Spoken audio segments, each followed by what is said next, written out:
Yes, hi, hello. Welcome to another episode of Gooncast. I'm James, also known as Saber0307. Hello, I'm Kat, aka the Attack Cat on Twitch. I'm a dialogue designer by day, writer, streamer, horror enthusiast by night. And it's your boy Lee Alder, the Valley Jester, horror and fantasy writer. And my goodness, we got a couple of fun ones for you. Yeah. Oh yeah. Oh, yar. Oh yeah. We're going to be talking about Halloween Kills and the latest adaptation of Dune. Whoa. I honestly don't think we could have picked more dissimilar movies to group together, just because one of them is fantastic and I think we have nothing but good things to say, and the other one... Well, I mean, our first episode was fucking Snyder Cut Twin Peaks and Godzilla vs. Kong. That's true, I guess, but... Yeah, that's true. We're weird. We're really weird. This week we're just going after the cheap hits for going after two movies that everyone's been talking about. So that's bring in those views, baby. That's true. I mean, that's true. I am a certified Halloween fan with a giant asterisk mark because the franchise doesn't like me nearly as much as I like it, and it's treated me rough over the years. And we kind of had this little bright spot with Halloween 2018. It wasn't a perfect movie, but it was pretty fucking solid for the most part. The relationship was turning around a little bit. You were rekindling some of that fire that you had before, Yeah. and then evil died tonight, James. Evil died tonight, kind of. Not really. Oh, A bunch of innocent people died. Evil Evil people. didn't really die. Maybe mob justice died tonight? Yeah, something like that.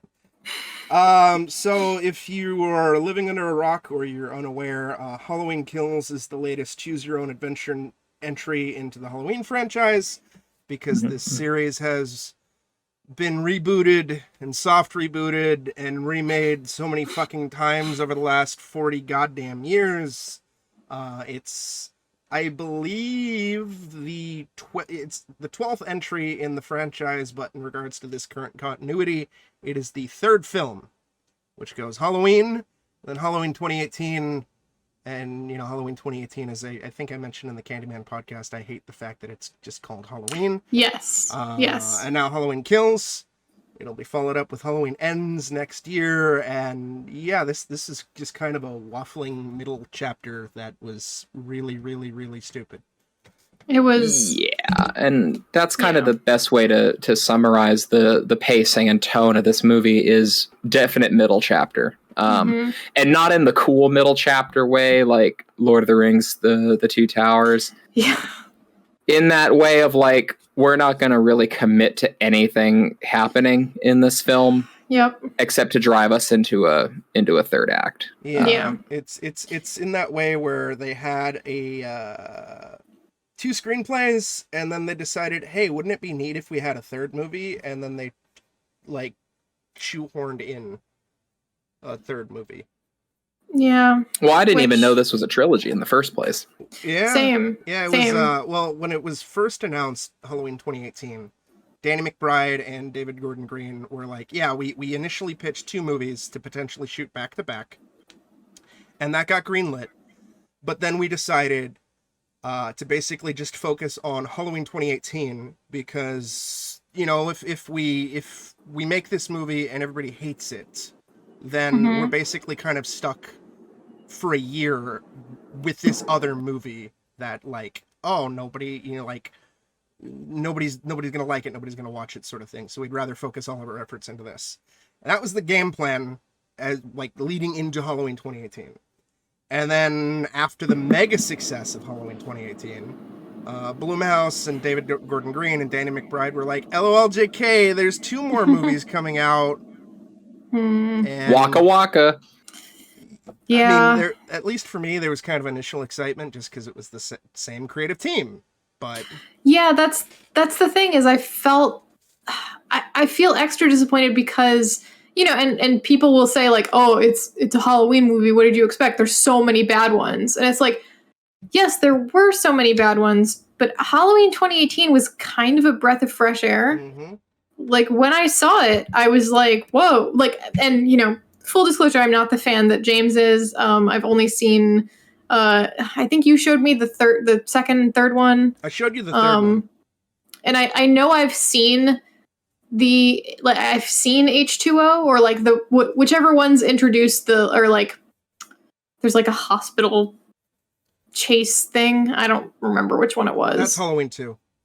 Okay. Yeah. Oh, okay. H2O was the Halloween 20 years later, where it was basically Halloween 2018, but at a where there's a school. there's a flashback of the family. No, there's no flashbacks in H2O. Oh, not even in the beginning? No.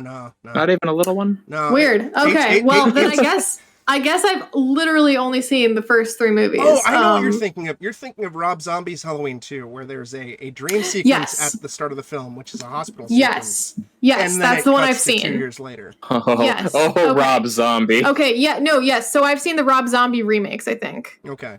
But it would have been so long ago, and honestly, I have just blotted them out of my memory because they're terrible. Yeah, they have their fans, and I give credit where credit's due to some elements of at least his first remake, even though I don't like the white trash shit, and I'm not a big fan of Rob Zombie's white trash aesthetic. It's a thing. People love it or hate it. It's not for me. And then his Halloween 2 was just for me. I'm someone who likes his whole Murder Billy aesthetic. It just needs to stay where it's meant to. I adore House of a Thousand Corpses. I think Devil's Rejects is fucking killer, and I've got some mixed bag feelings on 3 from Hell. As long as that trilogy just kind of stays doing its thing, whatever.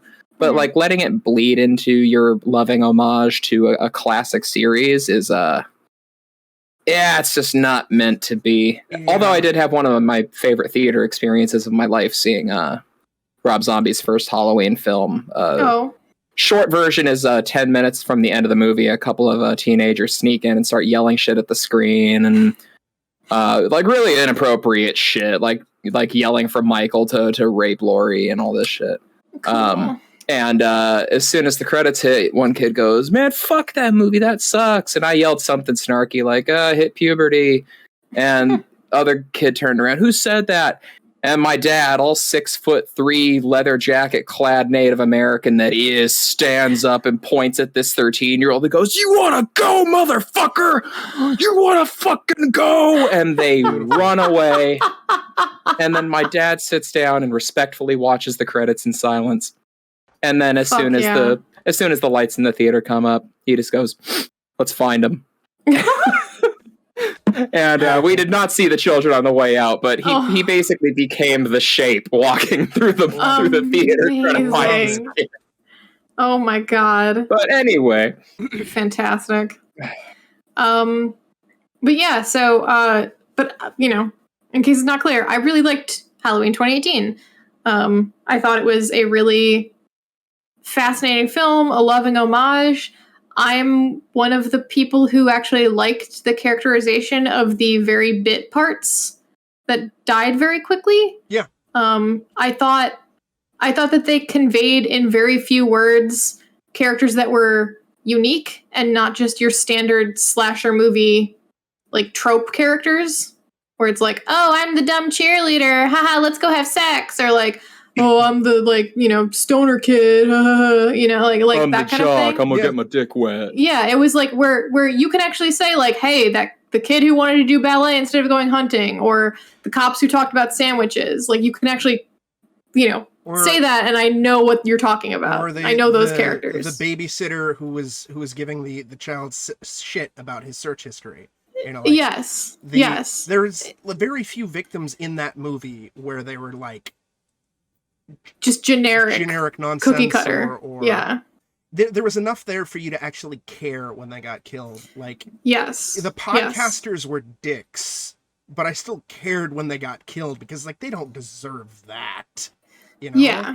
Yeah, exactly. It's that sort of thing. So I thought the writing was clever there. I thought the writing was clever for the whole movie. I really liked the sort of like central conflict where it was Laurie as this like doomsday prepper, like, you know, essentially convinced that this, you know, maniac was going to come back and get her, and you know, like her family being sort of like affected generationally by that trauma. And then, like, despite the fact that this movie happens within hours of Halloween 2018, they felt so very different. It was such a huge step down in terms of characterization, in terms of quality, in terms of, like, yeah, where the characters ended up, how, you know, like, what the central conflict was. And they also started to rely again on these terrible horror movie tropes, such as, I have a weapon and I'm going to put it down as the killer is coming to get me. Well, that's a move that was popularized by Laurie in the first Halloween. She had that knife and girl got rid of it. Twice. I'm just saying.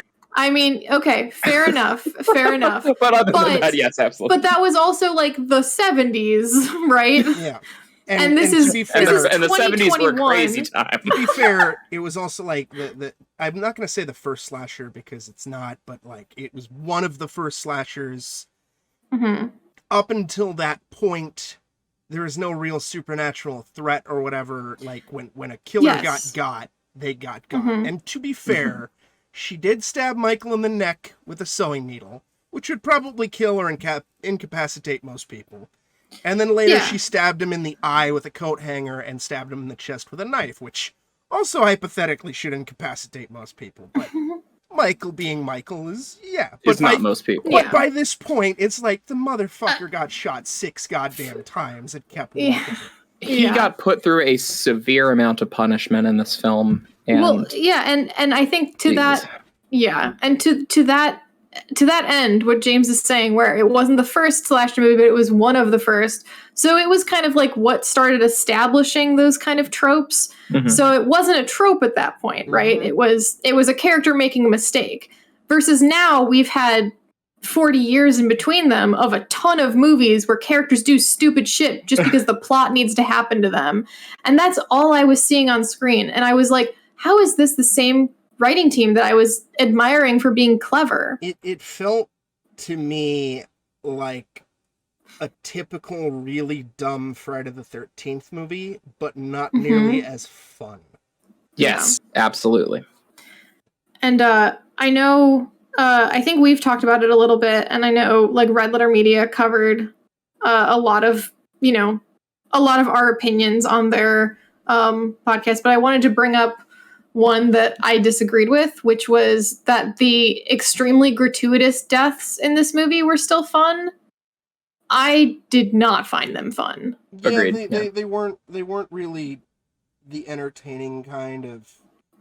Particularly what happens to the couple that was playing with the drone. Yeah. Where did that come from? Like, absolutely out of nowhere. Like, I know Michael likes to fuck with his victims, and Michael can have a little bit of brutality, and he gets kind of some sick pleasure out of that shit. That's even from, like, the first movie where, like, he puts on, like, a sheet to pretend he's, like, in a ghost costume to get closer to a victim. Like, there is some deliberate, like, fucked up shit to him, or like the way he was fucking with people in Halloween 2018. But this was less delightfully cruel and more just really mean-spirited cruelness. It was, yes. It was incredibly mean-spirited, and it kind of left me thinking, for what? You know, because in the previous, in Halloween 2018, you know, these people died these people still died horribly, right? But, like, either we weren't shown the full extent, we only saw the aftermath, or, you know, what we were shown was, you know, quick, or still kind of like, like, not necessarily deserved, but, like, it felt rewarding to watch as an audience. Watching an elderly couple, like, watch each other get split open and, like, dragged in their own blood and then used as a fucking, like, knife holder in the kitchen. Like, I was just like, why is this, like, why am I still watching this? Yeah, my only theory is that since it's the middle film of a trilogy now, they need to use this movie as a way to set the stakes for the big finale. I think Michael Myers has entered that legendary realm of film characters where no matter what things he's gonna do, there's gonna be a large percentage of the audience that's on his side just because he's fucking cool. And I think they want to try and really drive home that, hey, he's the villain of this story. We shouldn't be wanting him to win. So let's use this movie to set up all this heinous shit. Let's really crank up the kill count. Because, like, what, in Halloween Lives, it was like 3 or 4 kills, maybe, or I think. It was more about the atmosphere from what I remember. And in this one, we're up to a kill count, like, 8 firefighters just right out the gate get massacred. I read online, it's like the overall kill count in this movie is like close to 30. Yeah. See, I mean, I think, because they also bring it up in 2018 Halloween, where they like, somebody makes fun of the fact that, like, in the first Halloween, he kills, like, 3 people, right? So it's just like, why are we like, why is this old lady panicking about, 3 people who died 30 years ago or whatever? But yeah, like, I can totally see that. I just, so they're trying to make up for lost time, right? Because, like, the sequels are where his kill count really goes through the roof, right? They're making conscious effort through the brutality of the kills and the likability of the victims to manufacture a new way for the audience to dislike Michael. Yeah, but, like, the thing is, I didn't even find that elderly couple that likable. No, it was just unnecessary. Yeah, because they didn't have anything oh, she was flying a drone around. Who, like, that's not the level of clever characterization that I got in Halloween 2018. You had the woman of the couple. She was briefly in the first Halloween 2018 as the cemetery caretaker, and, like, oh, was she? Yeah, and that was, like, all of her. Like, she was only there for, like, one scene, and, like, because of the fact that, like, we're going into here, it's like, and she wasn't a major character, you're not necessarily gonna, like, recognize her or have that much, like, time to get to know her. And it's like, that's kind of like a reoccurring problem with this movie, is that most of the victims in this movie have one scene before they die, and sometimes they die even in their introductory scene. And while a lot of slasher movies do that, I think a lot of other slasher movies, even the Halloween franchise, does a bit better job to, like, characterize them. Like the little kid who wants to do ballet dancing in Halloween 2018, right?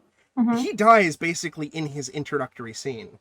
Yes. But we get to know him a little bit more. We get to we don't necessarily know his dad that much, but by extension, we kind of care because we kind of care about this kid.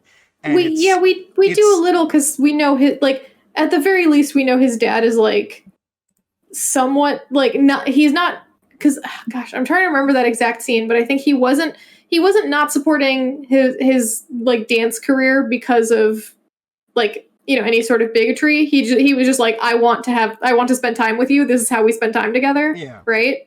Yeah. So, like, we kind of get we get a really, within a very, very short scene, we get a really good understanding of their relationship and who they are as characters. And yeah, you kind of care, because it's like the dad cares about his son.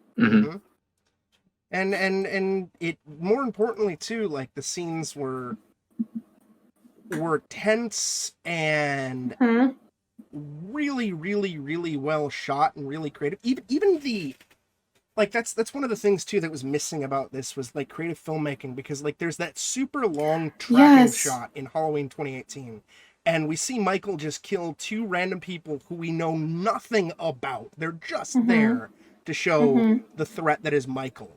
And him acting in his element, and him basically being this predatory shark from Jaws type figure. But because it is shot so creatively and stylistically, we give more of a shit, because it's like, it's an interesting to look at. Like, it's this film doesn't have like the problem that some of the worst Halloween films have, which is bad editing and bad lighting and all that other shit. Like, there's still like good lighting and good cinematography, but like the more creative filmmaking elements seem to be really, really missing from this film. And a lack of tension. I always attributed a great sense of atmosphere and timing and showing restraint when it came to the first Halloween and to the first film of the remakes. And this one, it just kind of seemed to throw a lot of the like the trademarks of the franchise out the window. In favor of just, creating this idea that he's just an unstoppable juggernaut, which, he's always kind of been, but, you can still maintain that illusion, without having him just trudge through like 8 armed men, like the tracking shot is the best example. That is such a beautiful piece of filmmaking.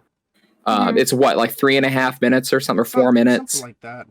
And just absolutely gorgeous. And there was no, I don't want to say no tact, but so much less care put into the tact in the kills. Yeah, and even like there was a moment where I thought that the stuff that was shot in the 70s, like, the fake. Yeah, let's. I was like, oh shit, they actually are making it look like the old school camera work. Yeah. And they did a fine job of it. I was impressed, but then I started noticing it during the like present day stuff too. And I was just kind of like, oh, I think there was like just a separate camera unit that's what all their stuff looked like. Yeah, it's not good. Yeah, it's like I think I liked the film more than you two. I wouldn't say that I like the movie. It's like I'm more like indifferent to it because it's like it's not the worst fucking Halloween movie I've seen. It's like super middle of the road for me. Like, because I mean it's not Halloween 6. That has its defenders. Okay, fair. But it's not Halloween 6. It needed LL Cool J. That's Halloween H2O, and that's I know. That's the middle of the road. This movie needed LL Cool J. What you're thinking maybe is it needed Busta Rhymes doing kung fu. Oh yeah, trick or treat, motherfucker. With the stupidest characters, and like the leading lady in that movie has like the fakest goddamn scream. And it's trying to be like that one is like the one that's trying to capitalize on what's popular, so it's the Halloween movie where it's based around a reality TV show that's being live streamed to the internet in like early 2002. Oh boy. Dangertainment, cat. Dangertainment. Wait, wasn't that the premise of one of the Saw sequels too? Possibly.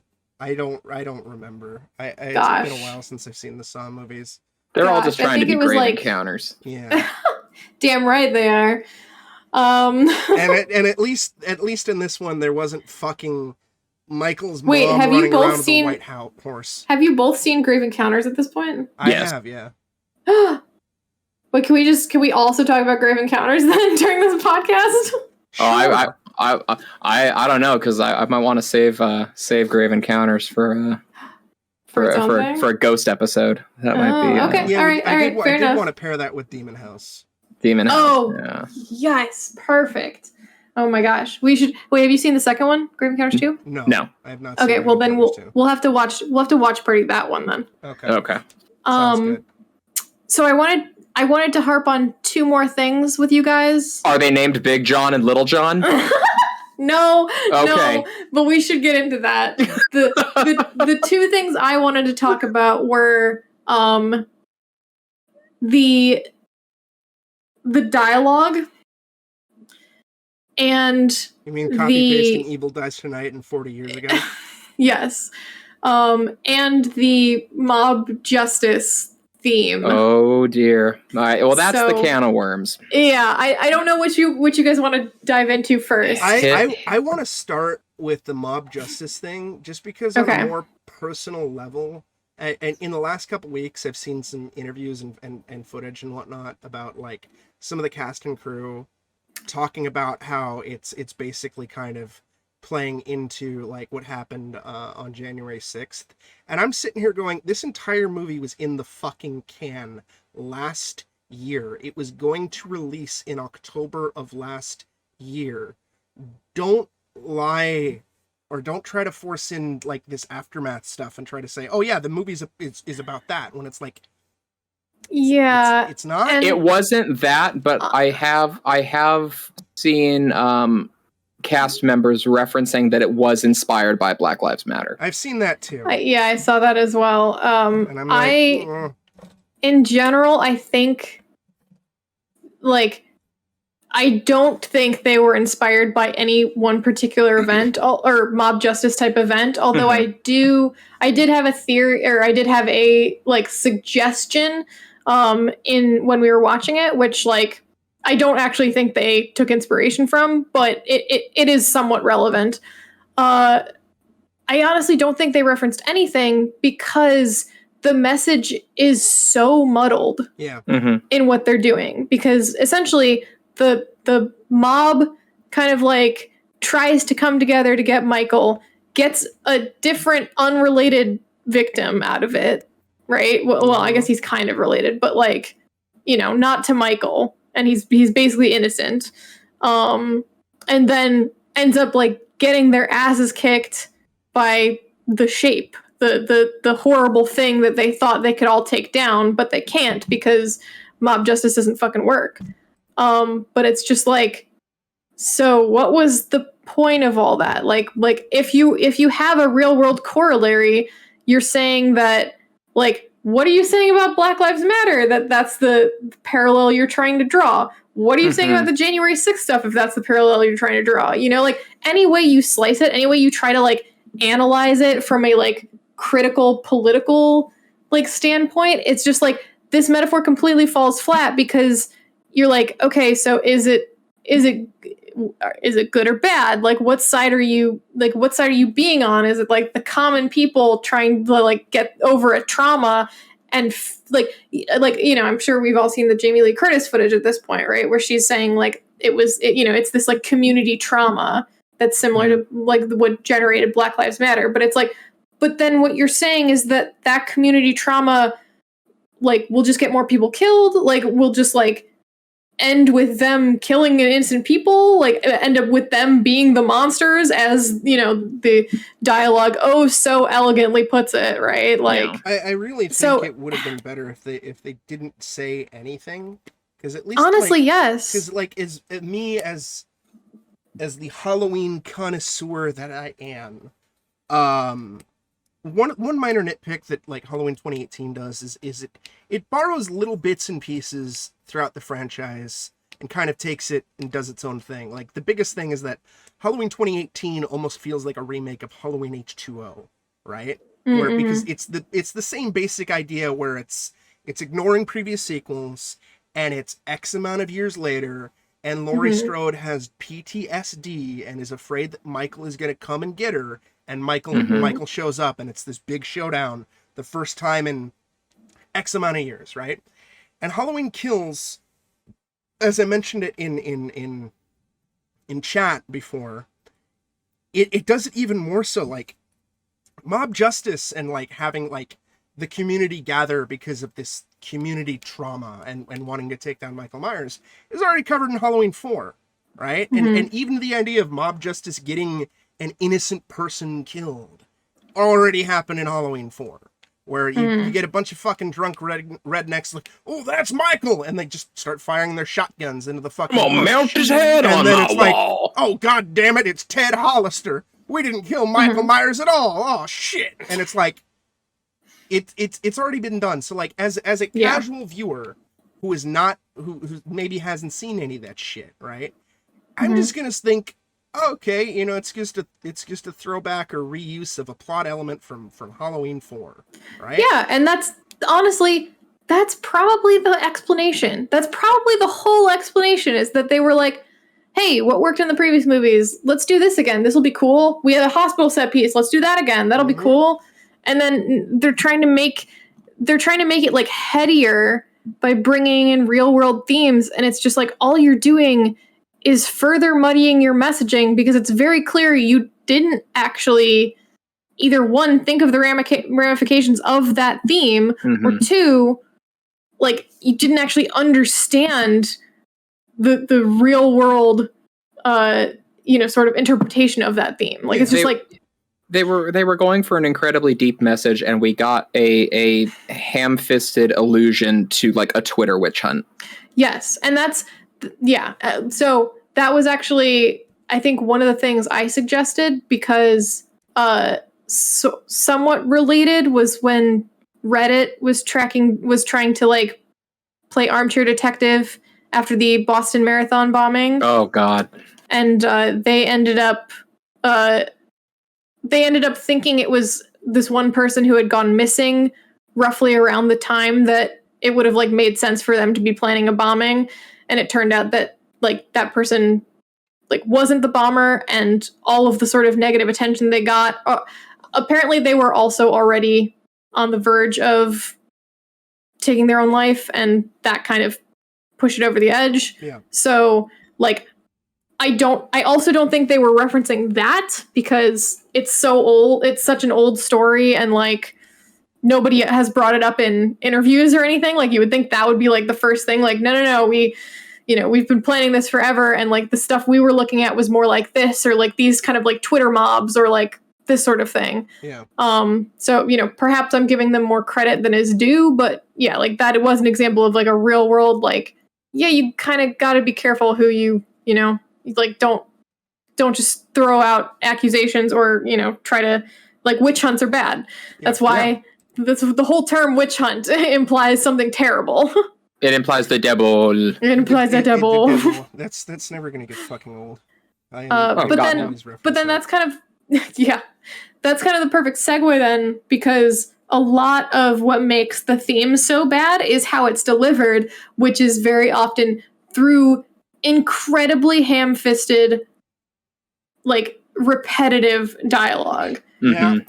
This goes back to what James originally said and what Lee was originally saying about this really feeling like a middle movie, because like none of the characters seem to go anywhere. They just seem to be repeating the same thoughts over and over again. Yeah, like Evil dies tonight. 40 years ago, he terrorized us. I don't even mind the idea of, say, a Halloween movie where Laurie kind of takes more of a back seat, and it's more about like the community, like and like even the idea of trying to hunt down Michael Myers to stop him.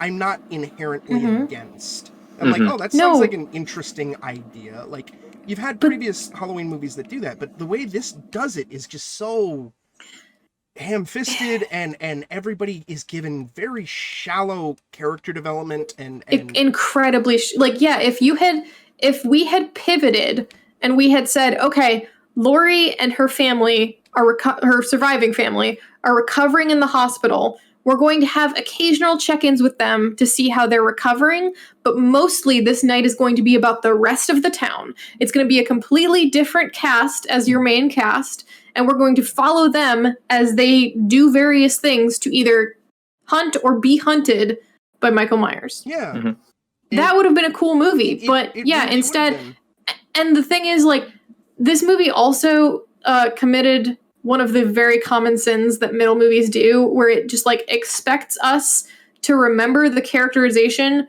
of the main characters from the previous movie, and expects that to be enough to carry them through the entire thing without any additional characterization on the part of the story. Not even just that, Kat, too.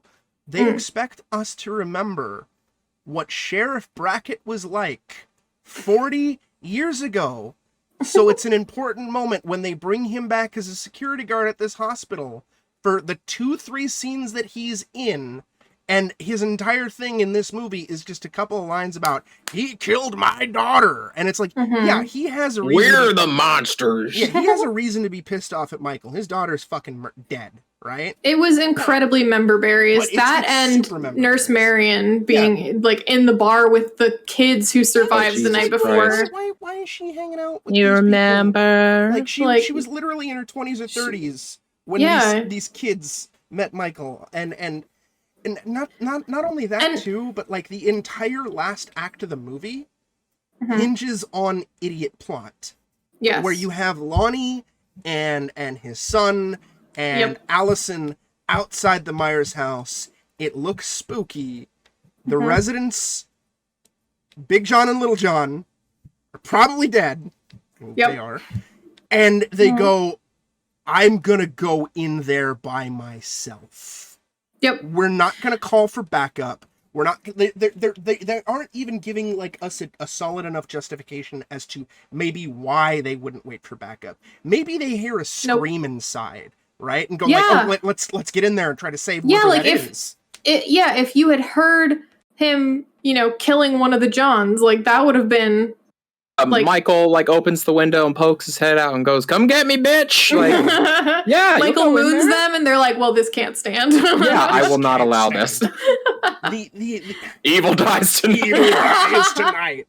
Well, and on top of idiot plot, there again, I'm gonna harp on it. Fucking, I brought a giant shotgun in. But I'm going to leave it in favor of this tiny knife I find buried inside one of his victims. Well, to be fair. Why? To be fair. Why? No, not to be fair. No. I'm saying to be fair because she did bring the shotgun. I rewatched to the Michael encounter. Like, she picks up the knife off the victim, right? And then she hears her boyfriend getting, like, kerfuffled by Michael. And she immediately picks up the shotgun, runs out to get him, and then he smacks it and it fires and it gets knocked out of her hand, so she goes for the knife. I do think it's stupid that she dropped the shotgun to begin with. Yeah. To rip out this knife, right? Yeah, that's silly. Yes. Not to mention, you have a shotgun. Why are you getting like right up in his grill with it?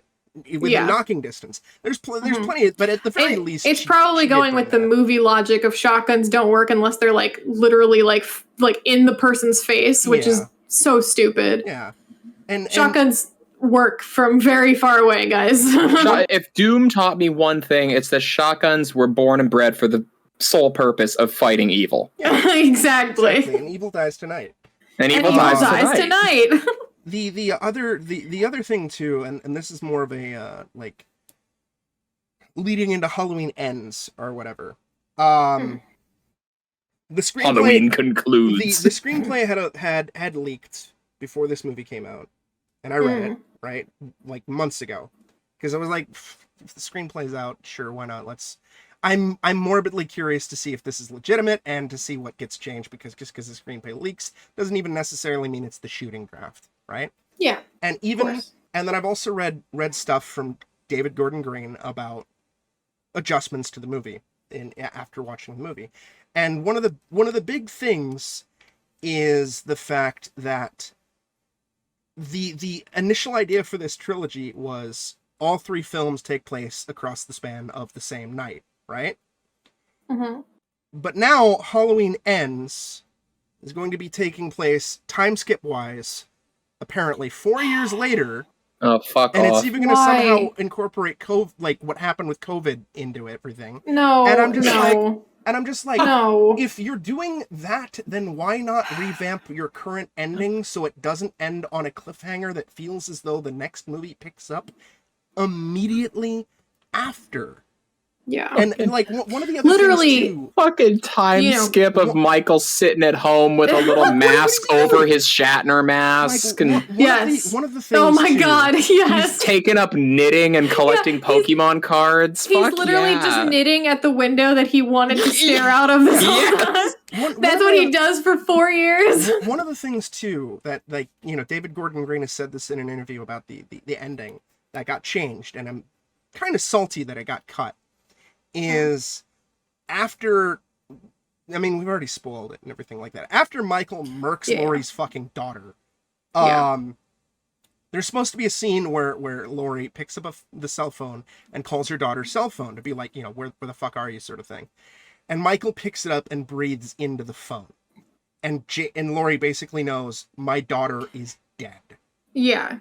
And to me, that's a pretty powerful moment, as bad as this film is, that Laurie knows her daughter's dead. Yeah. Yeah. And the final shot of the movie was going to be Laurie walking out of the hospital, holding that bloody knife, and the camera kind of zooms in and freeze frames on the bloody knife, creating this motif that carries over from Halloween 2018, where the final shot was Allison holding the knife, and now it's Laurie holding the knife, and it's just this one knife that Laurie is going to... Because the entire fucking film makes a big goddamn deal about this fucking knife.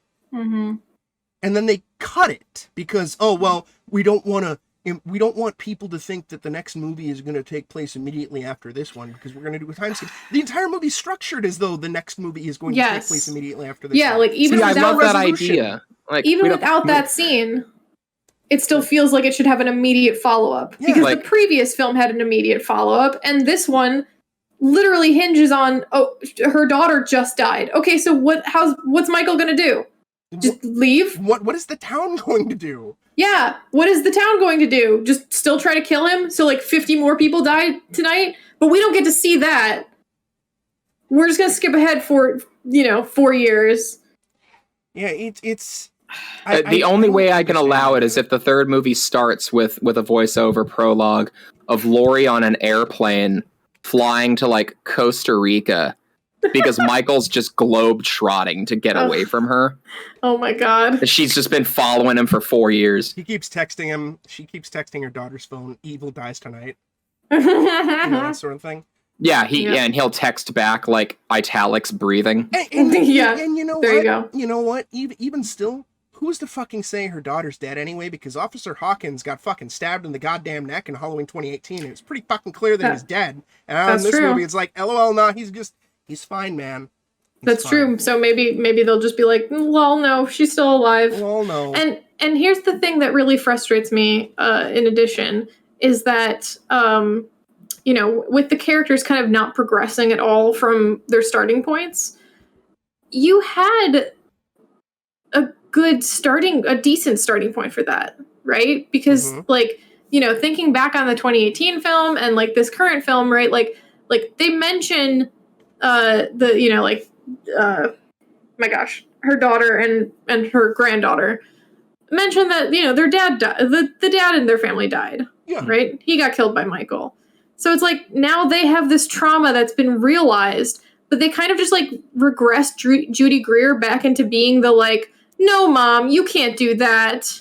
Yeah. Like, like the like, naysayer, even though, like, by the end of the first movie, her arc was, oh, no, I believe you now, let's fuck this guy up, right? Mm-hmm. So it's just like, why not just grow from that? Like, grow from that. Or if you regress from that, have it be because, like, her husband died and she hadn't processed the trauma of it yet. And now that they're in the hospital, she can sort of now grieve. And now it's like, no, Mom, I don't want to do this anymore. I've lost enough. Like, and we didn't get him, like that sort of thing. But they don't do that. They just... And since the movie went... And then the young daughter, or the granddaughter or whatever, just, like, runs off on her own to try to fuck Michael up on her own because she wants to be part of the vigilante mob. Yeah. But, like, why? It's like give me a reason for her to do that. Give me a growth moment for her to do that, to take matters into her own hands or whatever. And since we're on the subject of frustrations, since this movie basically went full member berries, right? Mm-hmm. Where the hell is Ben Tramer? God damn it! This is the only choose your own adventure timeline where he's fucking alive. And I don't get to see Ben Tramer. This is bullshit. Justice for Ben Tramer. God damn it. I'm part joking, but I'm also part not joking. Justice for Ben Tramer. Like, it's one of my favorite online critics, the Cinema Snob. He does reviews and breakdowns of older horror movies and exploitation films and everything like that, and he's covered the entire Halloween series and whatnot. And one of my favorite gags from his was when he got to Halloween H2O. It's like, yeah, they rebooted the timeline, but what's the point? Ben Tramer's still dead. Wasn't Ben Tramer the guy that, like, got hit by a police car in Halloween 2? Was it in 2? Yeah. And this movie ignores Halloween 2. So Ben Tramer's still alive. Justice What the hell? for Ben Tramer. God damn it. I mean, if you're gonna go full member berries, might as fucking well. You brought back Lindsay Wallace. You brought back Tommy. I mean, we're going for a COVID storyline next, apparently. Why not? No, Why not? Please, God, no. And I'm really and look, sad. I need to make clear. I need to have this on the record because I'm griping about it a lot, but I need to be clear. I don't mind if horror likes to have a socio-political message behind it. Sure. I don't mind if sure. it's done properly. Sure, I think one if of it's done one of my well. favorite all-time horror films is Dawn of the Dead, the original. Oh yeah. And that is a wonderful commentary on consumerism. Yes. I have loved, Get Out is one of my favorite current horror movies, and that There has, you go. Very obvious socio-political messaging. As we discussed in the previous episode, I love the original Candyman, and that is very Yes. Gentrification. Yes. So if I liked the current Candyman too, and that one also has a lot to say about gentrification. So like if the next Halloween movie wants to take another stab at having a nice, political message to it, fine, go ahead. But whatever the fuck we got with that "we're the monsters" scene from the end of this film, if that's what it is, just hop off the end of my dick because that it's not gonna fly. Listen, Yeah, maybe the monsters were the friends we made along the way. So do you want to stop hating and start loving? Yes, I would love that. I guess final verdicts on Halloween Kills. If you're a Halloween fan, you should watch it just for a sense of completion, and you might have more to gain from it than myself. You might find qualities in it that you appreciate more than me. As far as just my opinion, it was just another slasher film that didn't even do a lot of that right. Yeah. Yep. Yeah. Go watch Candyman. Go watch Candyman, yes. Go watch Malignant. No, go watch Malignant. Yes, absolutely watch Malignant. No messaging whatsoever, but go that's watch fine. Maligma. No, it has messaging. Beware of possessive tumors. They come out of the back of your skull, and no kung fu. If you have an abusive husband, leave him before he awakens your cancerous brother. Yes. God, I love Malignant. Oh, it's so good. Yeah. Go on. Have you seen that great parasitic twin movie, Maligma? Parasitic twin movie, Maligma balls. God damn it. Speaking of, Atreides nuts. Let's go. Well, I mean, final thoughts for Halloween. It's another mediocre sequel. Yeah. Yeah. Absolutely. And I just to get it on the record too. Will we see Halloween Ends? Oh, I mean, yes. I am. Yeah. I will. I'll watch it. I won't be happy about it, but I will watch it. This movie is not bad enough to fully deter me from the series, but it was not great. Yeah, and just to get it out there as well, in my opinion, Halloween 3 is still the best fucking sequel. I will die on this hill. I don't care how nonsensical some of the elements are if you think about it too hard. It's beautifully nihilistic and wonderfully campy and fun. Which this movie is not. It's not fun. No. But yeah, Atreides these nuts. Atreides nuts. So I love that we live in a universe where that joke is just here. It's just right there. Yeah. And you know what? Also, the memes must flow. Duncan these memes nuts must too. flow. Duncan these nuts too. Duncan these nuts. So, all right. I am a fan of Dune. I've seen the David Lynch movie. I've seen the miniseries. I've read part of the original novel. I've just been a lazy shit and I hadn't finished it and everything like that. I know it's been fucking forever, but whatever. And I've been super, super excited about this new Dune adaptation. I had been following it for a while, even back when Peter Berg of the Rundown fame was directing it, and the movie was taking too long, so we left the Dune adaptation to do Battleship. G, you dumbass. Oh, yeah. But we lucked out because we get Denis Villeneuve, and I'm sure I'm mispronouncing that name because it's French Canadian, but I'm gonna do my best. I'm just gonna say Denis.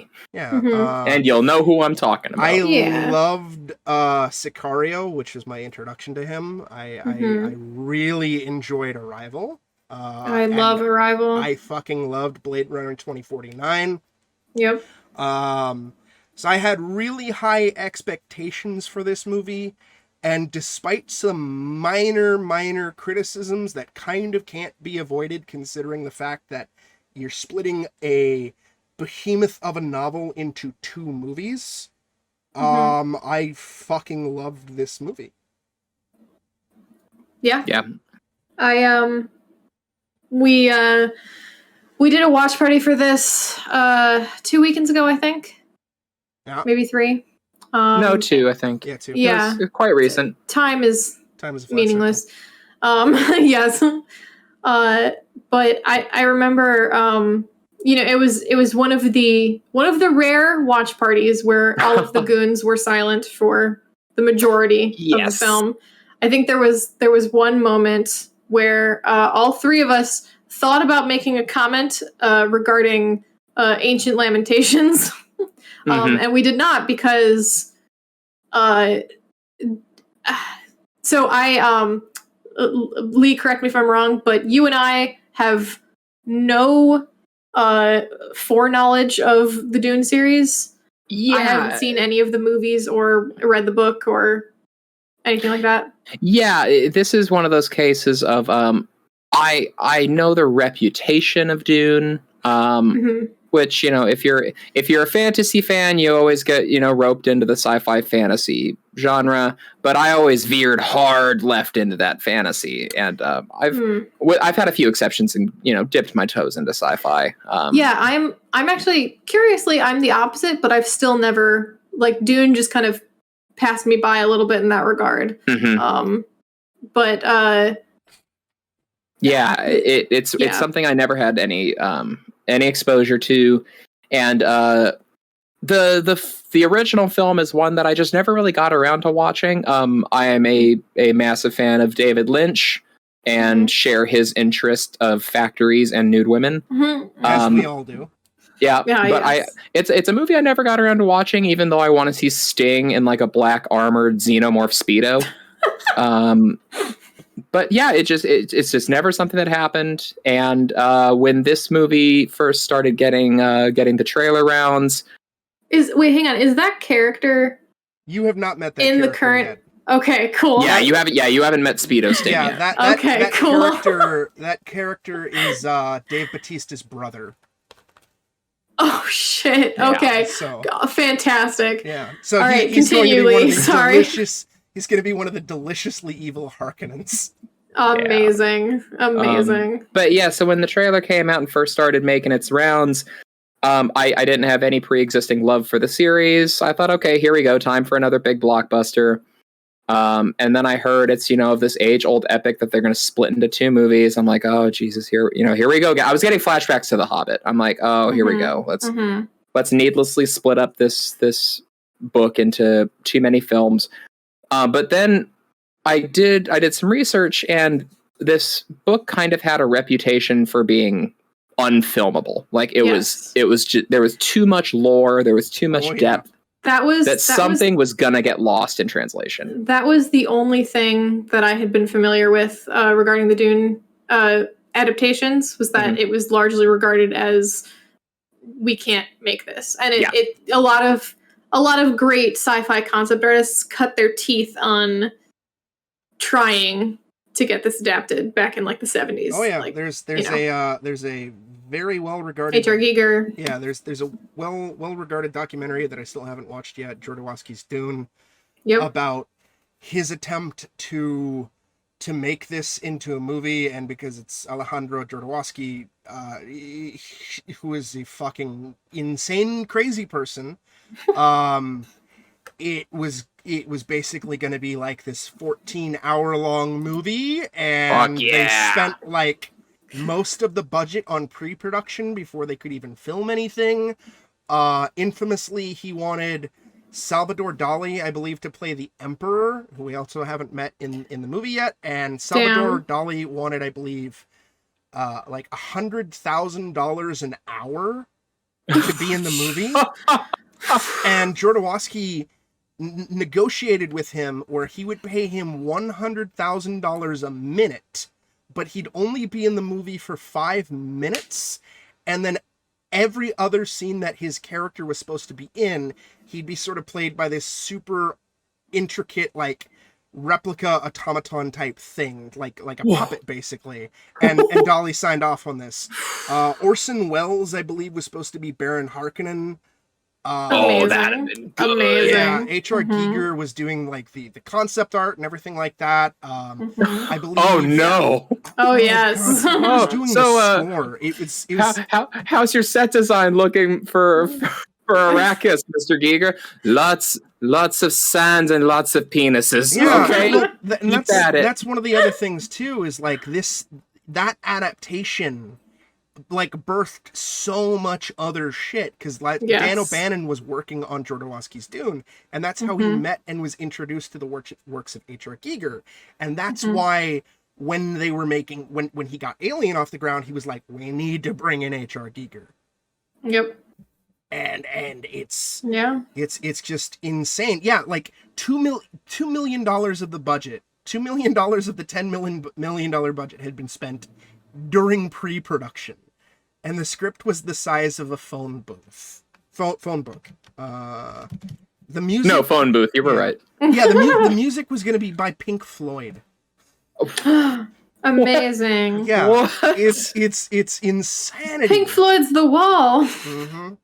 Everything just turned to 11. Cast and crew catering by Wolfgang Puck. You say that, but like Orson Welles didn't want to like initially sign on to the movie, and Jodorowsky convinced him by saying, "I will hire your favorite chef to cook food for the set." Oh my god! To get this movie done. Dear God, that's. Like, that's incredible. Beautiful. It's a documentary I've been meaning to watch for a while, and I think especially now that you both have seen this new adaptation of Dune, it'd probably be a fun watch party at some point, just because it's insane. It's that sounds insane. ridiculous. And then after this movie died, Ridley Scott was attached to it, and then he dropped out after a bit because he was like, it's taking too fucking long, and he did Blade Runner instead. And then we got the Lynch version. Which is infamously the only movie of David Lynch's that he kind of hates. Oh. Because he didn't get final cut on it, and there was a lot of producer interference with it.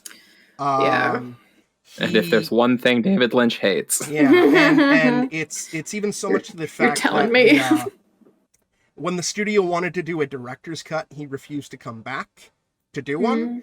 And so they produced an extended cut anyway, and he insisted that the credit be Alan Smithy. The legendary Alan Smithy. And his experience on this movie was so bad that he doesn't even want to watch this new movie, just because it brings up too many bad memories of just his experience making that movie. That's a shame.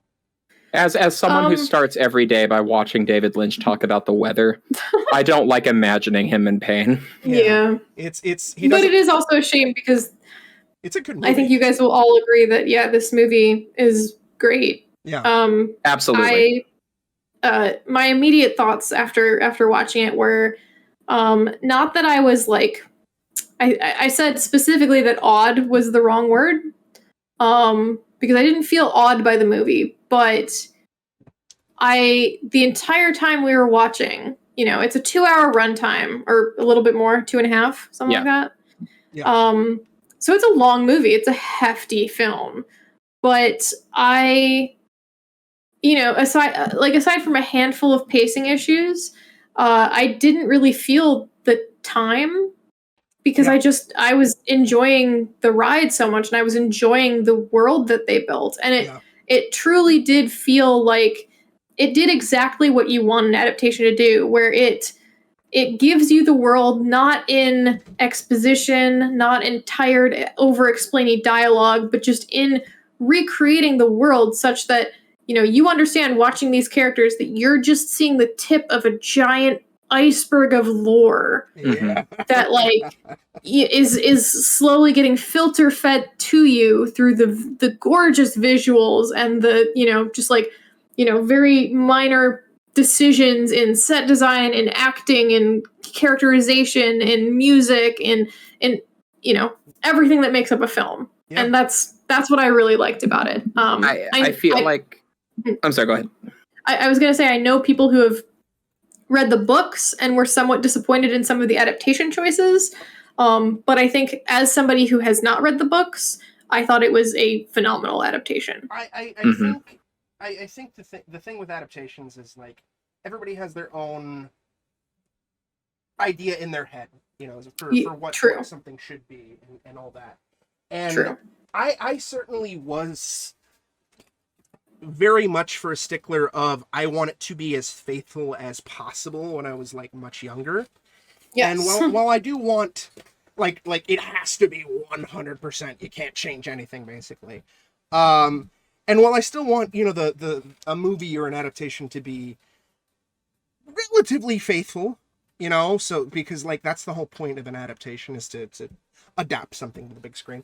I understand that you have to take certain creative liberties or certain things can't be completely realized, like I've seen a couple people complain that, Baron Harkonnen was not quite fat enough. And it's like, sure, like my head vision based off of the novel is like Baron Harkonnen is like even larger than he is in the movie. But if you push it too far, it becomes almost maybe comedic or just impossible to film or something to that effect.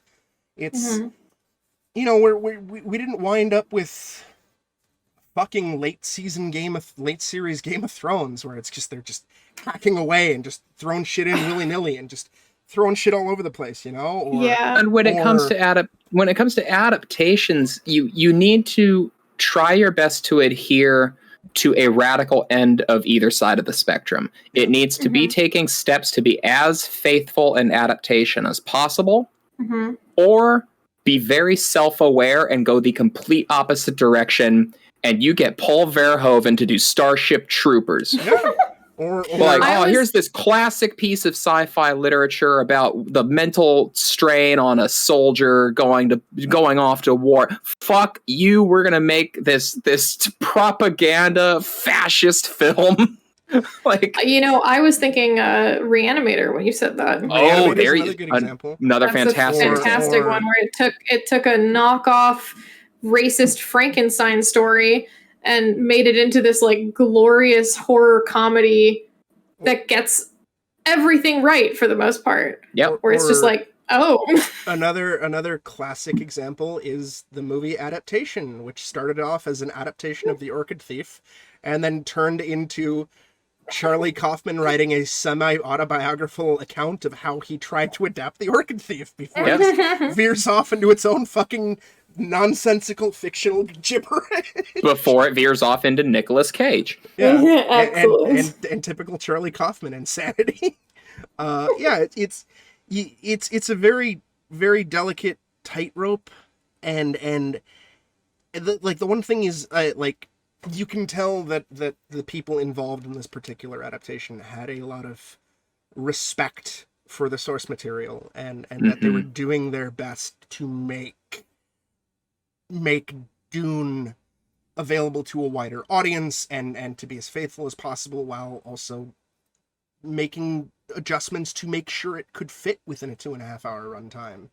Because making a $100 million budget plus movie it's a gamble unless it's a fucking goddamn Marvel movie, unless it's a really established IP, it's gonna be a fucking huge gamble. And the fact, and even as Denis Villeneuve pointed out, like he was very surprised that he got to make another movie after Blade Runner 2049, considering how bad that movie did at the box office, because that was also like a $150 million to $200 million blockbuster movie that also had a fucking R rating, so it even narrowed the scope of what could be done. And it was like its box office performance is fucking criminal. And he was very, very thankful that his career was not dead after that movie. And luckily, the man is so incredibly talented. Yes. just judging from the things I've seen, I haven't seen the guy's whole catalog, but Arrival, fucking stellar. Blade Runner 2049 is visually breathtaking, and that's what immediately jumped out in those first 10 minutes of us watching this movie. Like Kat mentioned earlier, just to peel back the curtain of the Gooncast, like all these movies that we watch together that we talk about here on the podcast, we're some pretty funny motherfuckers. We're talking throughout the movie and, talking about shitty movie that this actor did or the devil or whatever. All sorts of shit. And wow, this movie shut us up. Yeah. This movie shut our fucking mouths. Even Twin Peaks, which we all mostly unanimously like outside of like the James scenes, obviously. Yes. And some parts in season 2. We all really enjoyed that, and we're still talking up a storm. We all fucking loved Malignant, and we're still talking up a storm, Like, because, like, it's our own little private, like, viewing party. We'll crack jokes, we'll spew out trivia, we'll try to make each other's laugh or comment on certain things, but Dune, it was mostly 2.5 hours of complete silence. And those only bits of conversation were in the first, 20 minutes of the film. And the only time that really has ever happened was like with the autopsy of Jane Doe, where we Lee and I started kind of, doing our normal shtick at the start of the movie. But then, 15, 20 minutes into it, we shut the fuck up because it was just such impressive filmmaking and such impressive writing and acting where we're just drawn in. And I was super happy that was kind of the experience that we got from Dune, where it's just my only regret about the movie is that we're still in a fucking pandemic, and I wish my first time seeing this movie was on fucking IMAX. Oh my god, the cinematography and oh my god. My only hope at this point, because I'm not breaking quarantine to fucking see this in theaters now, even if things are lax, even that I'm vaccinated and I got a mask.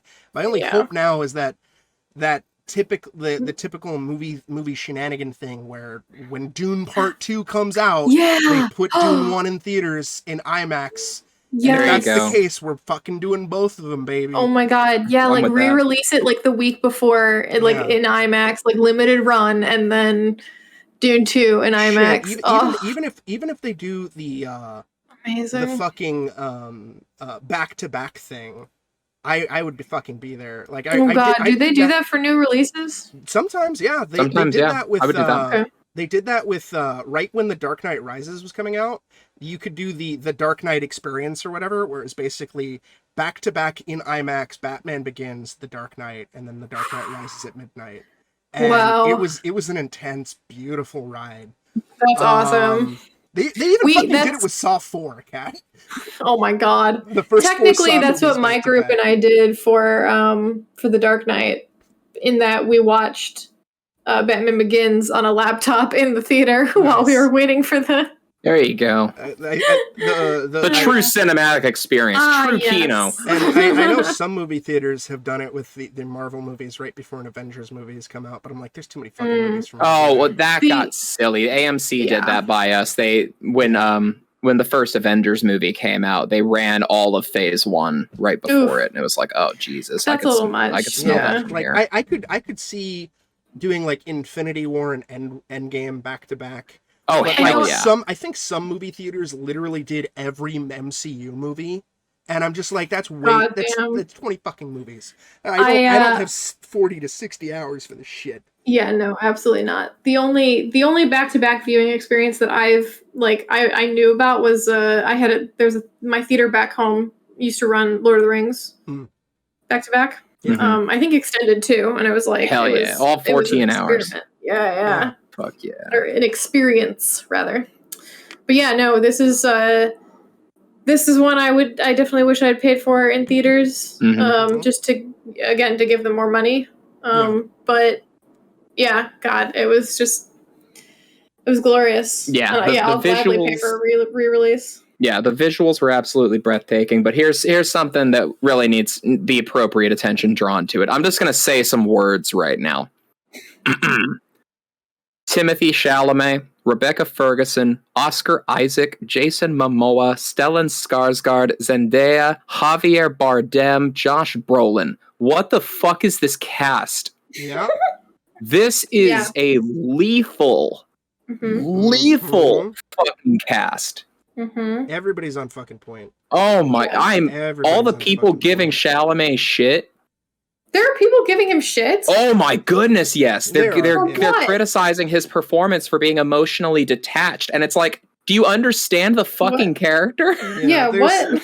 There's a lot of there's been a lot of that. There's been a lot of criticism about Dune of people who clearly didn't pick up on Dune. And like look, if you don't like the movie, that's fine, you know? Yes. That's fine. That's opinions. Please.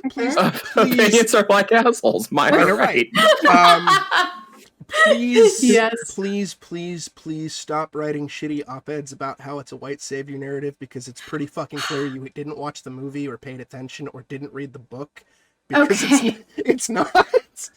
Okay, so here we go. This is the thing. Pandora's box has been opened. Yeah, this is a thing I wanted to bring up because, I've also seen the Twitter takes. I've also seen the people making fun of the longstanding Dune fans having, the defense of the white savior narrative in their back pocket for whenever this has happened. And before we started in on the podcast, we were briefly touching upon Villeneuve's other filmography, and specifically on Blade Runner 2049, which I believe, James, you said you actually enjoyed better than the original. Yeah. And specifically, you had mentioned because Ridley Scott insists that Deckard is a replicant. Yes. So that then gets into, for me, a little bit of sort of something I always like to keep in mind in my own writing and in my viewing, specifically my critic's eye, my critical viewing of films, and that is death of the author. So it's a phrase that is mostly common in literature, but I feel like it's really also appropriate for filmmaking, and it sort of just means that authorial intent doesn't really matter or shouldn't really factor into your personal interpretation of a work.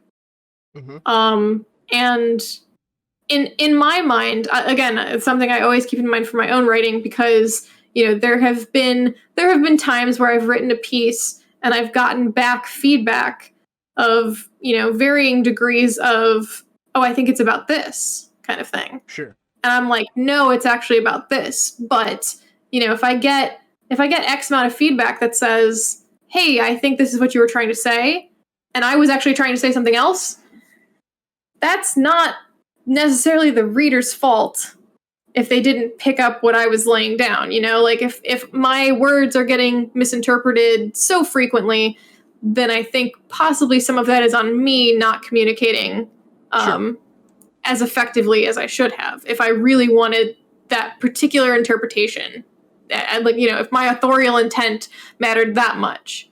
Right. Now, that is to say, I do think that requires a bit of good faith, because I think there are a lot of bad faith takes that just kind of look at something at the surface level and say, oh, this is what this is about, therefore it's bad. Sure. Which I do think that the white savior narrative in Dune is a very easy surface level skim it kind of read of it. Yeah. That's my main thing is granted, for part one, I don't think it gets much deeper than that at this point. I don't want to get into spoilers or anything for part two. Yeah, obviously. Yes. Yeah, that's the thing. I'm kind of expecting part two to sort of turn that on its ear and really make me realize, oh shit, no, this is something else. Oh, well, that's when all the articles are going to come out saying, our voices were heard, and they changed the narrative to veer away from the white savior plot. My main point is based off that of book written decades ago. My main point is primarily based off of after there's the big attack on the city. Just using this film as an example. The big attack on the city, and they're in the tent. and Paul has that vision of after huffing so much spice, right? Mm-hmm. And the whole The good thing shit, yeah. is basically this gigantic war, this jihad, This crusade, yeah. Mm-hmm. and him talking about millions dead, a cult based around my father's skull, a thing in my name, a religion on my name, Mm-hmm. and that horror and how it's affecting him, and then how basically shortly thereafter he starts to kind of play into it, and Lady Jessica keeps going, "You're playing a very dangerous game. Don't say you're the Messiah. Don't say you're the Messiah." That sort of angle, and not to mention earlier in the film, they're constantly bringing up the fact that the God, I can't remember the name of it. The Coven of Witches basically are basically spreading. Oh, you're talking about the Reverend Mother. Yeah, Reverend Mothers Mm-hmm. are spreading information about how Paul is the Messiah and Paul is the Messiah and everything like that. Where it's Mm-hmm. they're creating this. The Jesuit. It was their name, I believe. Yeah.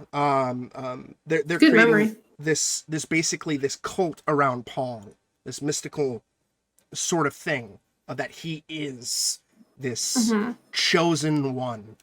But everything that Paul sees based off of his own innate powers and based off of the spice and everything like that, it is gonna lead. It seems it's going to lead into something fucking genuinely horrifying and awful. And at least to me, that's not quite, at least my interpretation of it, a white savior. That's more of a like dictatorship or no, I don't think that's the part that's white savory to people. I think it's more the. It's like that's my defense of why I, at least on this movie, why I don't think it's that.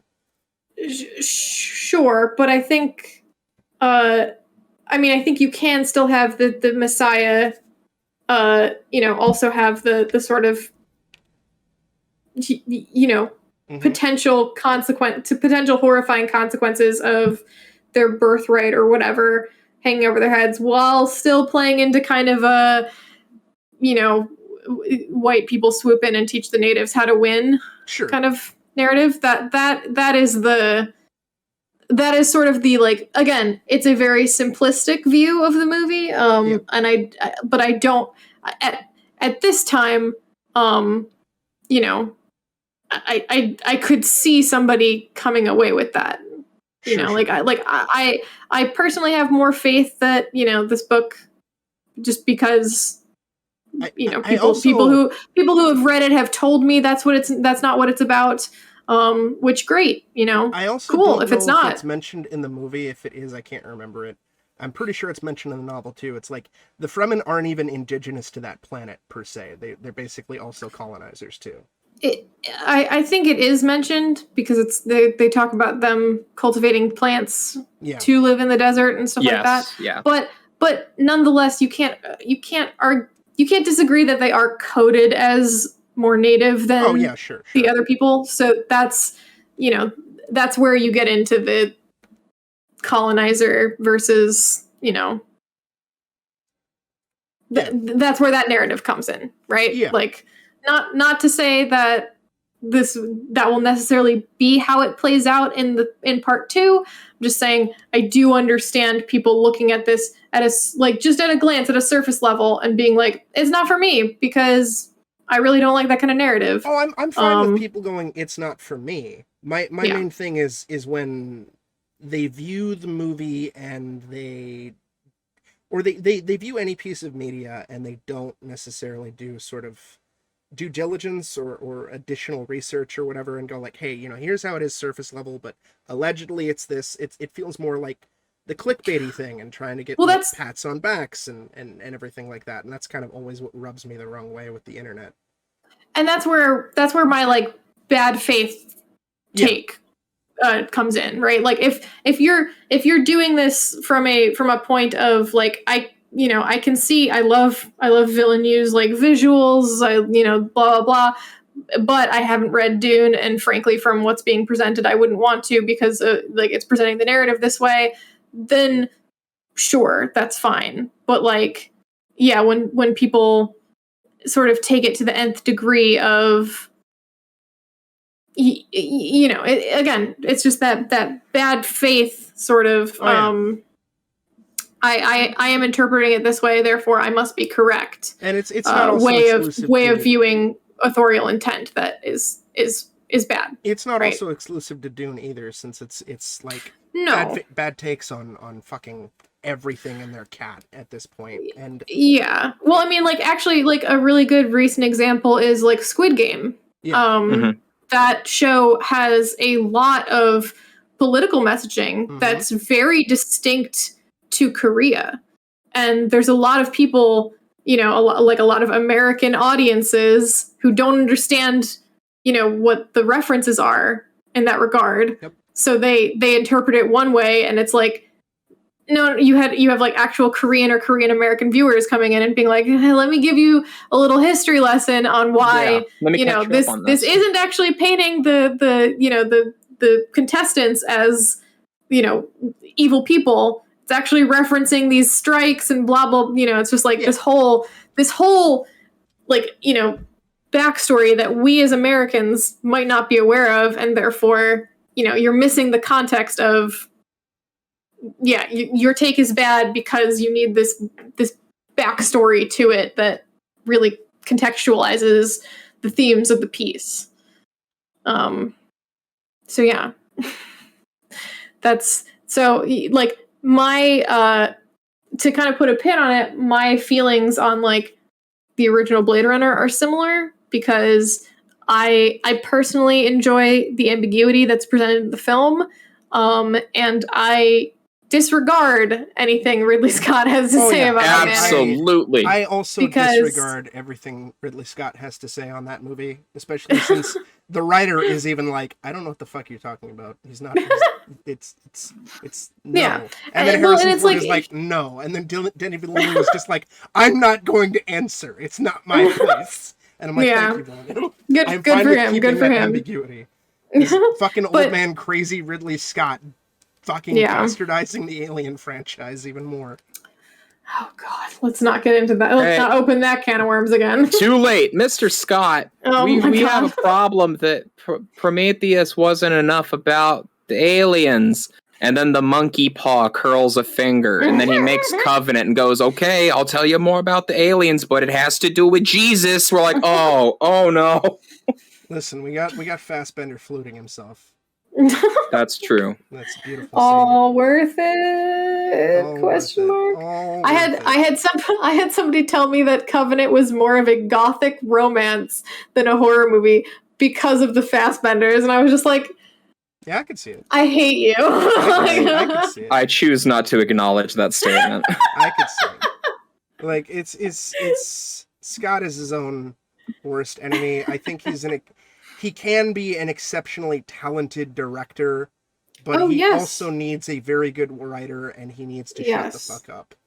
Yeah. I mean, but yeah, that's also kind of, you know, again, I feel the same way about Grave of the Fireflies.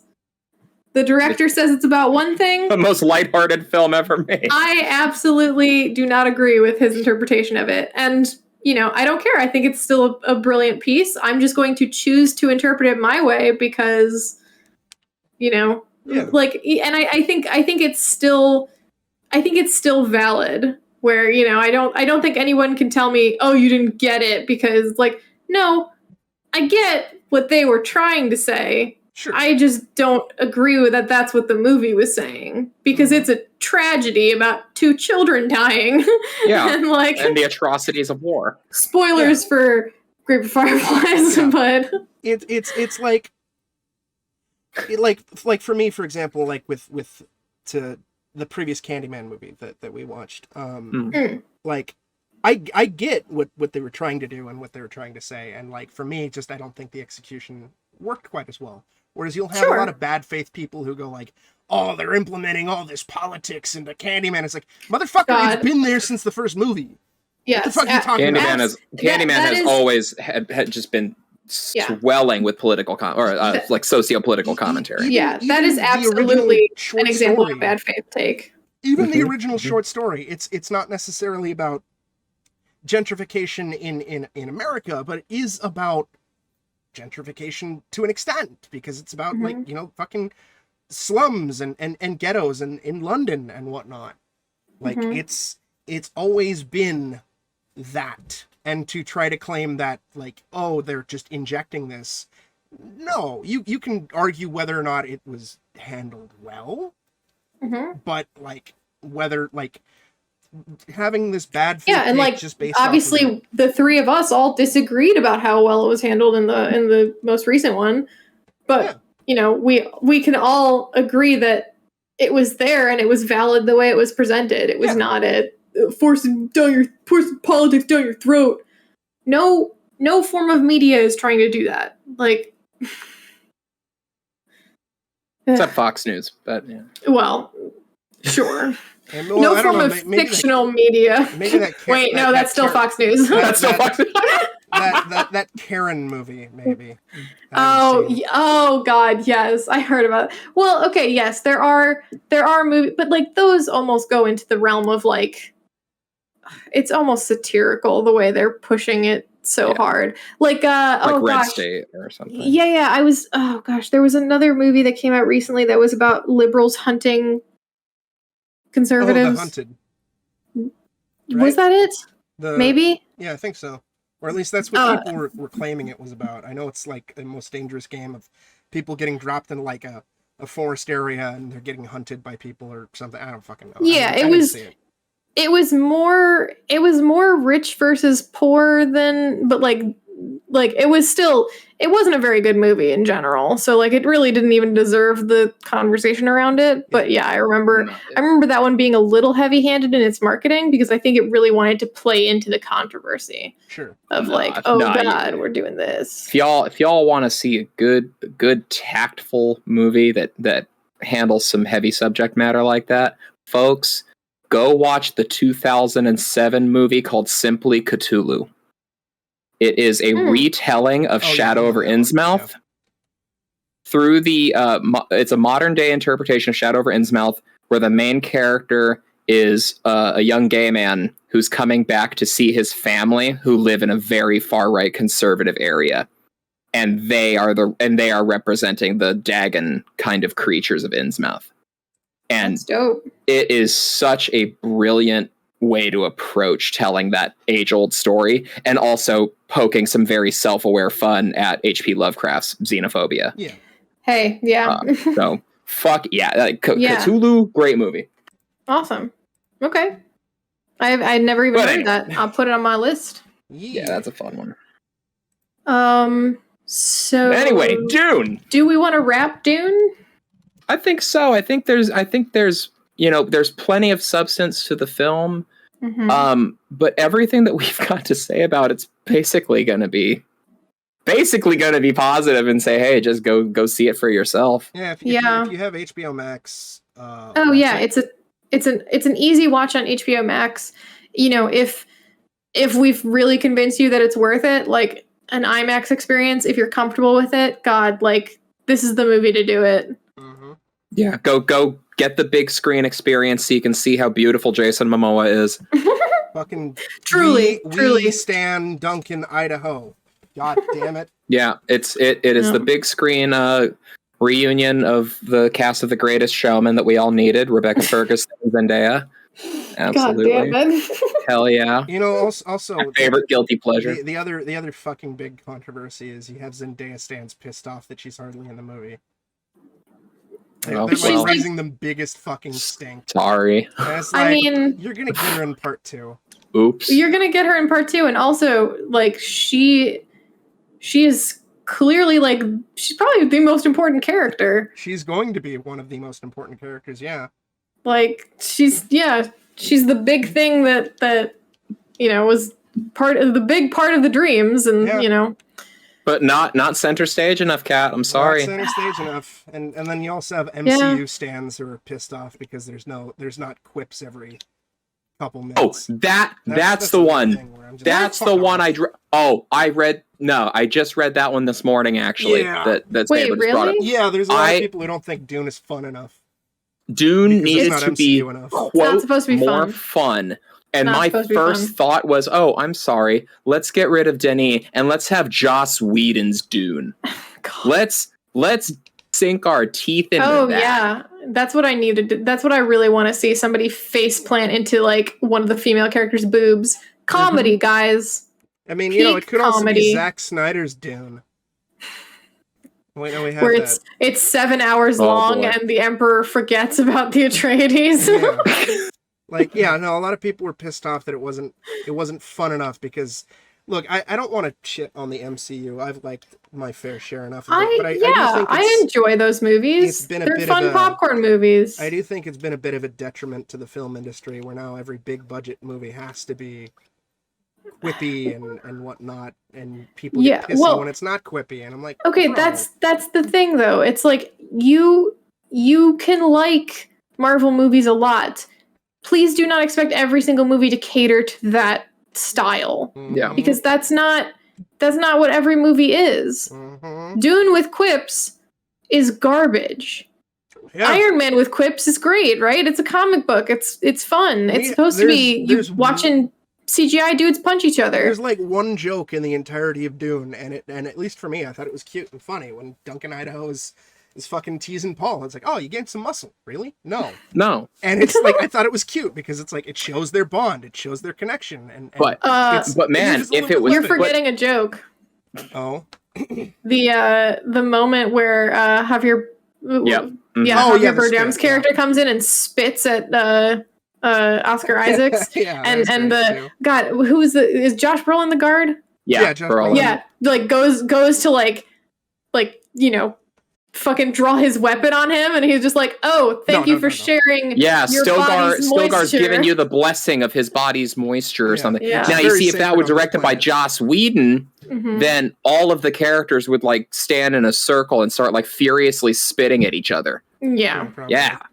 Wouldn't that be funny? Wouldn't that be fucking funny? Oh, hilarious. God damn, it'd be fucking hilarious. Yeah, I mean, hey, the good news though is that Joss Whedon is kind of on the shit list now because of his very, very terrible treatment of women, and rightfully so. Yep. Frankly. And absolutely.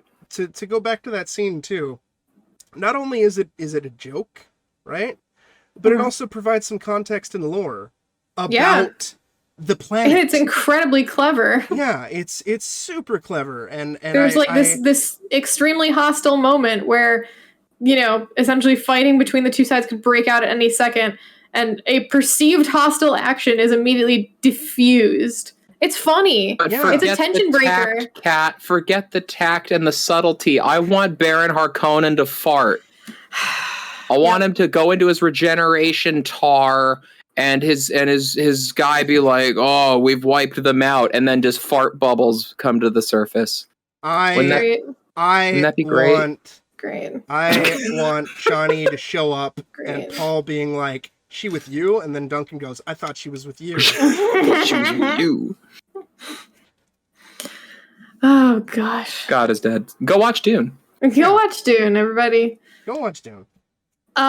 So do we want to cap this off with the usual where we talk about what we've been doing recently on our what have we been up in to? our free times? It's been like 2 weeks or so since the or maybe 3 weeks since the last pod. I'm sure we've been up to some things. Oh, it's been it's been longer than that, baby. It's been a month. No, we're punctual with our podcast. It's been 5 days tops. Yeah. Yes. No, Lee, that was Corpse We're Party. all over this. Oh no. Yeah.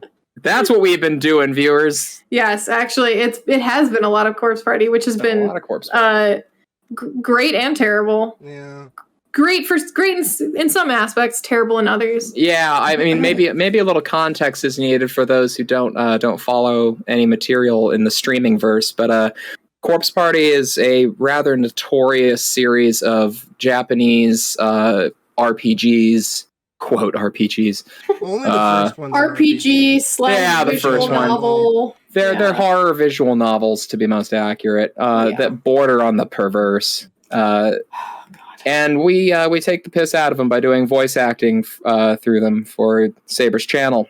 And they are a complete slog to get through, and they take a little bit of your soul every time. But god damn it, we just keep going back. Yeah. We just keep on doing it. We made it to Shangri-La, baby. Shangri-La. Judas, we follow God. God damn it. So yeah, if none of you are familiar with Corpse Party, stay that way. Do not watch any of the content. Yes. However, if you've already been exposed, listen, they're gonna be actually familiar watch because we're doing the one with Niku. Oh no, that's right. That's right. Our next, maybe next episode. Likely next episode is going to be special guest star Niku Senpai, who introduced us to this horrible franchise. We're gonna watch the anime and the live action movie of Corpse Party and discuss our love of the series. Hell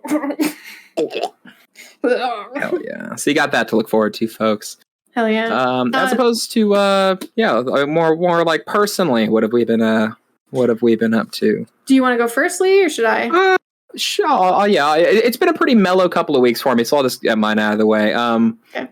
Mine has been absolutely a week dominated by a medium that we do not talk about here on this podcast, and for me, it has been a gigantic week for 2 weeks for music.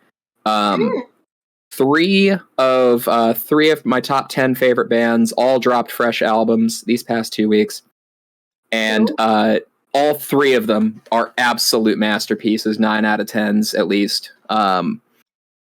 Very, very on topic, on brand for what we talked about here on the podcast. A group called Ice Nine Kills. They're a theatrical metalcore group who have done now 2 albums in a row called The Silver Scream, Part 1, Part 2, where every song on the CD is an homage to a famous horror film.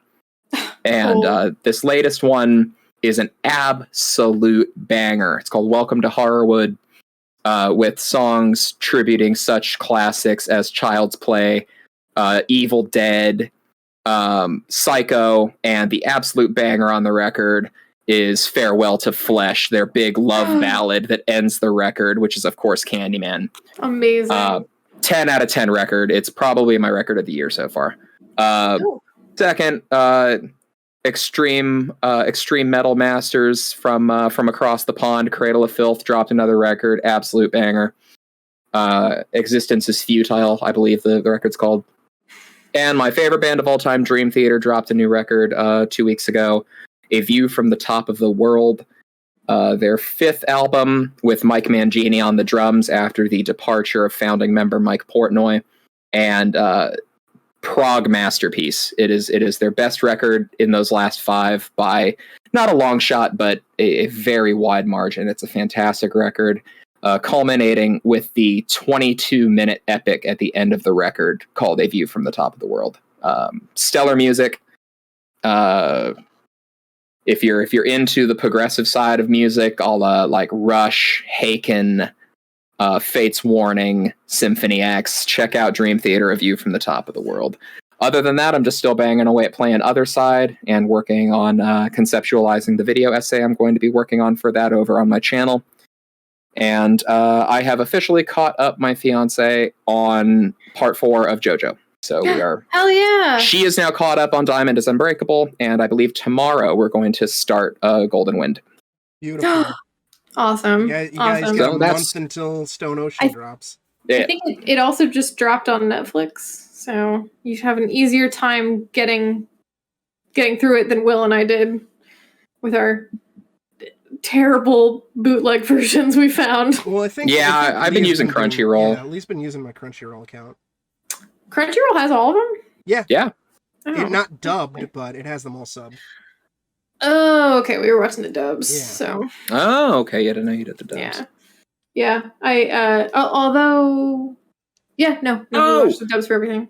Wait, I remembered one more thing. Oh, yes. You ever have one of those experiences where you see something online and you go, man, I really want to own that, and you place an order for it, and then it doesn't show up for a few months? And you go, hey, whatever the fuck happened to that thing I ordered? Yeah. And then you forget about it for even longer. And then it randomly shows up a year and a half later. Because that's what happened to me. Oh, no. My God. I completely forgot about a thing I ordered about a year and a half ago. And it just showed up the other week. It is the first time that multiple novels in the Vampire Hunter D series have been bound together into an omnibus. Oh, nice. So I had the Vampire Hunter D omnibus finally show up at my door. It's the first 3 books in the series. The self-titled, I can't remember the name of the second, and The Demon Death Chase, which is the story that inspired the movie Vampire Hunter Bloodlust. Yeah. So I'm gonna finish up reading those tales of Solomon Kane, and then go just right back into more black-clad swordsmen taking on all kinds of adventures. So that's where my couple weeks has been at. Nice. Very cool. Yep. I've had kind of a spicy couple weeks, so I'm not gonna necessarily talk about every single thing I went through. Because I've consumed quite a bit. But yeah, I've also been, still playing a lot of D&D, still working on my own campaign stuff for future stuff. But I did want to talk about 2 things that I'm either still working on right now or I recently finished. One, which don't know if we've talked about on the podcast before. We might have. I think I've brought it up to you guys. The 3rd season of the Netflix show You dropped. And my fiance William found the show and watched the 1st season by himself, and then guiltily told me he had found this new show, and I was like, oh, I've seen the first 2 seasons already. And he was just like, cool, let's keep watching it together. And I was like, well, the new season's coming soon, so you want to finish season 2 and 3, or season 2 and watch 3 together live? And he was like, hell yeah. And he was still midway through the 1st season, I think. Finished the 1st season, ended up having exactly the same feelings I did, where he enjoyed it until the end and then didn't like the end. And then still kept going. Are you guys familiar at all with the show? No. I was literally just told about it 3 days ago by a friend of mine who gushed about it. Oh, fuck. Okay. So I guess I won't spoil it too much, but it's a show about a serial killer who stalks women, essentially. That's your main character. But it's told in a really interesting way and I think there's some elements of unreliable narrator and a little bit of kind of he twists things in his own head, and you see it on screen playing out slightly differently than the way he's interpreting things. So there's this dramatic irony about it. And I think that's part of what makes it really clever. The only problem is the same problem I have with Dexter, where I kind of want to see this guy get his comeuppance eventually. I kind of want to see his house of cards come crashing down. I want this to be a Descent type show instead of a continue succeed, let the serial killer keep winning. But he keeps getting away with it. Can't keep getting away. Can't keep getting away with it. Genuinely, I am that meme every season of this show. So yeah, Will agreed with me that the end of the 1st season was mediocre, and then the 2nd season starts, and the 2nd season had a lot more problems than the 1st. It gets a little bit into loony territory of things happen that personally I choose to interpret some of them as all being in Joe's head. Some of them I'm this, I know the show wants me to, the show is telling me it's real. I reject that reality. and substitute my own. Yes. I'm he clearly killed this person and then is imagining that he's Skyping him for advice, down the road. And then season 2 ends in a really crazy way, and season 3 kind of also keeps going with the crazy. It's not good, but it's that level of not good that's fun to watch. Okay. It's this is really goofy and fun. The leads are very charismatic and they work well together. Yeah, it's a fun watch, but boy, Will and I definitely raged a couple of times at it, being like, why is this happening? These people should be caught immediately. And yeah, a bunch of other nonsense. I've heard only fantastic things about that show, so it's definitely on my radar. Okay. Yeah, I mean, I definitely, if you guys think about watching it, it would be a fun thing to hear your opinions on as well. Because and I, possibly also I'm in a minority where like I really like watching that type of show where like you have the kind of like anti-hero bad guy as the main character. Oh, you're talking to the Breaking Bad guys. We get it. Yeah. But like, I want a Walter White ending for everyone. Yeah. Right? Like that's the cool ending.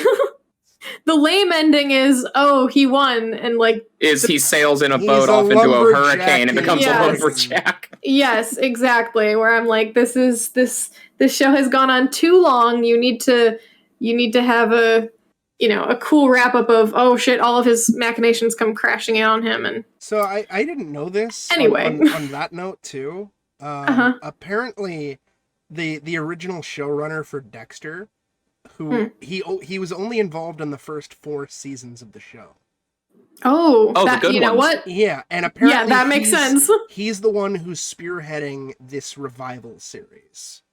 So I'm now a little more interested in the revival, because beforehand, like, Dexter got so bad that I was basically like, no, I'm fucking done. I do not care about this revival. It got so fucking bad that I was petered just out like, mid-season 6, I think. Maybe earlier. That's longer than most lasted. Whenever Deb started being like, maybe I'm hot for Dexter, and I was like, nope. That was in season 6. I stopped. Okay. That was Corpse Party. Yeah. I stopped at the end of season 6, and season 6 was the most infuriating for me because I jokingly had called the plot twist at the start of the season. And then I was like, that would be the stupidest thing for it to do. And lo and behold, it did it. It was like, fuck this. I'm so mad. But yeah, maybe the revival could be good. I'm still not entirely like anticipating it. I may watch the whole thing once the entire thing is done airing or whatever. Out of morbid curiosity, but like I'm a little more interested knowing that the guy who was involved in the shit I liked wasn't involved in the shit that I didn't like, and he's now back. So I'm like, okay, that's fair. That's fair. I can dig that. So, but then to pivot off of you and Dexter, if you guys are into like fucking weird, sort of melodramatic, a bunch of bad people doing bad things, check it out. It's fun. Yeah. Okay. And it's on Netflix, so it's easy. So then the other thing that I've been doing is I picked up Far Cry 6. So I've started playing through the latest installment of the Far Cry franchise. Have you gotten an email yet about your playtime? No, I have not, actually. I was confused about that because I definitely dropped off for like a couple weeks because I just wound up getting really busy, and I picked it up and started playing it when I was sick, like homesick. Okay. Because I had a massive headache, and I was like, I don't want to just lay in bed all day, so I'm gonna put a heating pad on my stomach and an ice pack on my forehead and just do something low effort. And it was like the perfect level of low effort. And then I stopped playing for like 2 weeks, and now I've been back because I finally got into a groove of like slowly clearing things out, slowly picking things, doing the open world checklist. Sure. And that's fun for me. But so far it's basically exactly what I expected.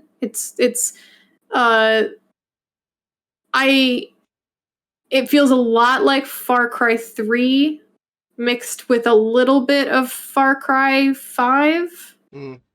So it kind of does feel a little bit like it's taking from the best. I was very angry about the changes to like weapon stuff, like weapon loadout stuff. They don't give you explosives right off the bat, which I don't think they've done in any Far Cry, but like I had a really hard time dealing with tanks around like, I don't know, like 10 hours in or something. I was like, why would you spawn a tank if I don't have like RPGs or like any sort of explosives to deal with it? And then I kind of realized that like I was supposed to be upgrading a certain way to deal with tanks that were in like story missions. And I'm like, well, you didn't tell me that. So I had been upgrading like stealth stuff, right? Like the stuff I like to play with. So I was just like, all right, well, maybe game, you could have hinted or like, you know, been a little like, nudge. Yeah, because I like, you know, I and you're also like picking up weapons in the world, so I hadn't even gone out of my way to go try to find. So I was just like, helicopters and tanks, like the bane of my existence. I had like but like now I finally got a groove and it's fine. But the story is fairly Far Cry. It's just kind of, you know, like you're a guerrilla, like freedom fighter type, and you're trying to, you know, overthrow a dictator essentially, and you have to get through their 3 goons. So it's very Far Cry, right? Yeah. I think it lacks a little bit in the originality of 5, in that like sort of like cult element where it was like middle of Montana, and like that was kind of a cool, interesting new twist to the franchise. Yeah. And now they're kind of back like on a tropical island and just like, you know, essentially doing exactly what they were. There's like some of the writing is more clever, I feel like, than in previous installments, but a lot of it is just, you know, copy paste mission stuff. It's not very interesting. And there are a ton of bugs. Which, like, you know, like part of that is probably on me. It's the gift and curse of being QA. You kind of just you know how to break games, and you're usually really good at it. Even on your off hours, you just break fucking games. Yeah, you are.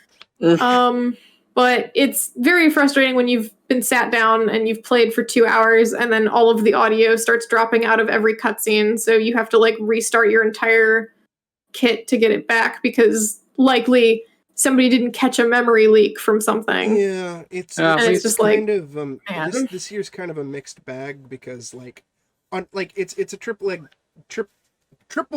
edge blade. Because, you know, on one hand, you and I are both QA testers, so we break shit more often. Yeah, we've got a little more armor. You 2 are QA testers, and I've got 300 hours in Cyberpunk. We got this. 2, it's an Ubisoft open world sandbox game, which means it's going to be buggy as dicks, and so long as it's not fucking Assassin's Creed Unity, it's going to be playable. But then on the third side is everybody's still working from home from pandemic. The game got delayed like, I don't know, almost a year. So I can only imagine that a lot more shit probably slipped through the cracks just due to the difficulties of working from home. Sure, and I can totally, I completely sympathize. But it is still frustrating as fuck whenever shit like that happens. I mean, it's like I deal with it, but you know, I'm sitting there, I'm like, man, I only get a handful of hours a day to play these games, and I don't really want them to be because actually it was the cutscene where I had just cleared an entire area, and so it was the cutscene where you deal with the bad guy finally, and you know then like you go back and like talk to the main character, and there's like actual development. So I was pretty frustrated because I'm just like, man, like this is the good writing that I really like. And I'm reading the subtitles like, wow, I wish I could hear my character saying that because that was really good writing. That was some good dialogue. But, you know. That's just the curse. If you work QA, you find all the bugs. Sorry. I'm sure I've told the story on the podcast, but the time that James and I were playing House of the Dead and celebrating a wrap of a game and crashed on the final boss in an arcade because fuck you. Yeah. God, yes. On the note from earlier, though, since it sounded like Lee was unaware, I haven't experienced it because I don't have Far Cry 6, and you know, Kat apparently hasn't experienced it, Lee. But a big stink that was trending on social media was apparently if you play the game for a couple hours and then you stop playing it, and at some point you get a condescending email from Ubisoft written as in the vein of the main antagonist, being like, thank you for letting my reign continue. Like, basically kind of chastising you for not basically spending your entire fucking life playing the game. Which is... I don't know if I like that or hate it. I think it's absolutely terrible. I hate it. It's just like, people have, like, it's kind of like, okay, that's kind of cute that you did it from the point of view of the villain. Yeah, like, I think that's where I'm at. But, like, I just think a video game reminding you that you haven't played it in a week, it's like, yeah, because because real life happens sometimes. Yeah, Like, I haven't played Silent Hill 2 in over a month, and it's James I Pyramid wanted to Head's gonna finish email that. you I wanted to That's- finish that way sooner, and I fucking love Silent Hill and just 2. go. But the last thing I need is Konami emailing me in the guise of Silent Hill. It's like, you still haven't confronted your inner demons. No, Yeah, no, James, uninstall it's that gonna be shit straight Pyramid Head away. emailing you. That's the kind of thing I expect from like one of those predatory like mobile games. Oh yes. Where like you overcome your inner demons and it's like, you know what, I'm not going to play that piece of shit this week. It's got enough of my money. And then it'll give you a pop-up and it's one of those like badly photoshopped like busty elven women like chained to a post saying you forgot to save me, my lord, and like me. the link is just to your wallet. Oh god. Yeah, It's that yeah, shit. It's, yeah, I it's awful. Oh, and the other thing though is that I also ran into, and again, not to like, I am enjoying the game. I'm continuing to play it. I'm only maybe like a third of the way through, so I don't think I can give like a full overview of my and like all of my feelings. Maybe on the next podcast I'll say buy Far Cry or don't buy Far Cry. The other thing was that I did hit a mission that was unplayable.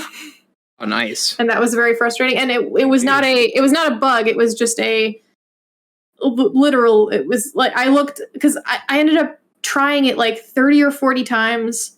I turned the difficulty down to story mode to try to get through it, and I just couldn't. It was one of those scripted set pieces where like you're in the back of a truck and you just have to shoot a bunch of other cars and like make sure to keep the truck from blowing up. I couldn't do it. I just things kept like blowing up the truck. Things kept like, breaking shit down. And I looked online and literally like the first thing, the autofill said, "This mission impossible?" Question mark. Jeez. CJ, just follow the damn train. Yeah. And I looked. I looked and there. So what I ended up doing was there was a like kind of a workaround / kind of a cheat where if you stand on the front of the truck, it will start moving. It will like continue down its path, but it will also not run into anything, not explode on its own, and Nice. the enemies spawns are like set more to you being in the back of the truck, so you kind of throw off the spawns a little bit, and that's how I got through it. Nice. And I was just like, that to me goes beyond we shipped in a pandemic, and No, it's that's like just bad that. design. Yeah, that's just something where I like, it's one of those things where I can tell somebody somewhere was like, "Hey guys, this is terrible," and they were like, "Ship it." Not my problem. Yeah. Not my fucking problem, yo. So maybe they'll patch it. God, I hope they don't patch the get in the front of the truck exploit, Oh, because they're gonna patch that. God, that would suck. Yeah. But yeah, that's basically Well, alrighty. what I've been up to. James. Good shit. Mostly faffing about on stream with the horror games and shit like that. Hell yeah. And procrastinating because I keep getting sidetracked with other stuff, or real life gets in the way and all that other fun stuff. And of course, subjecting ourselves to not one but two corpse party sessions, Oh, potentially a third. Yeah, we might do. Yeah, actually, yeah, you should talk about Oh, I'm going to. Yeah.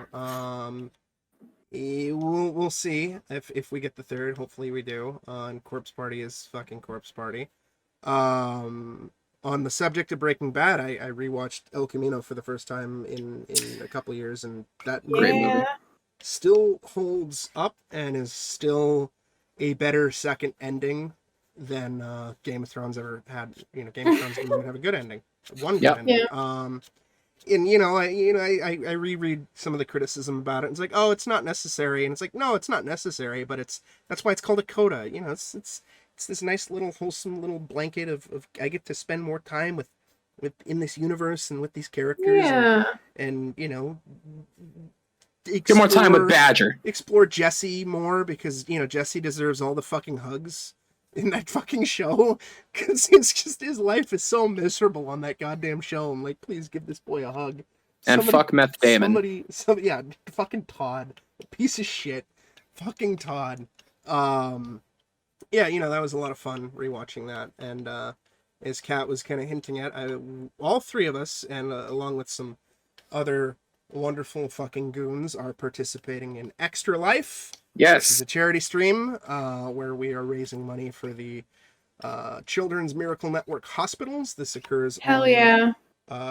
Saturday, November the 6th. There is going to be a fuck ton of people streaming on Twitch and on other streaming platforms trying to raise money for this network. We just happen to be participating on a team along with Rensi and Niku Senpai and QMU and Natalie and a couple of people I'm trying to rope in. Yeah. Gino There's probably Talks. going to be a lot of like drop in, drop out. We'll probably play like some very big games like Jackbox, or I think Tabletop Sim might have some stuff we could do with big groups, but likely we'll have some 4-person Faz and some other stuff. It's getting all the warriors together. Yeah, the like, entire Goon Squad. Even if people aren't able to participate in like a big multi-person sort of event, they're probably going to be streaming single player stuff, or even outside of just us in particular. There's going to be a plethora of streamers who are streaming online. So like give them a go, give them a watch, and if you can, spread the word, maybe donate, it's a good, etc. Yeah, it's a good cause. Yeah. Good cause. Some people I know go I will lad status and do 24-hour streams. I'm not, because I have a puppy. Yeah, sure. I'm not, because I love the sick children, but not that much. Oh, I may be dropping into a stream that'll be doing some Arkham Horror LCG. Ooh, there you go. So that should be a fun one. Hopefully, I think we're gonna stream our final scenario from the Dreamwalkers campaign. If anybody knows what that is. No. I know who the Dream Warriors are. It's basically and it's Dokken. It's the card games like adaptation of the Dream Quest of Kadath, basically. Okay.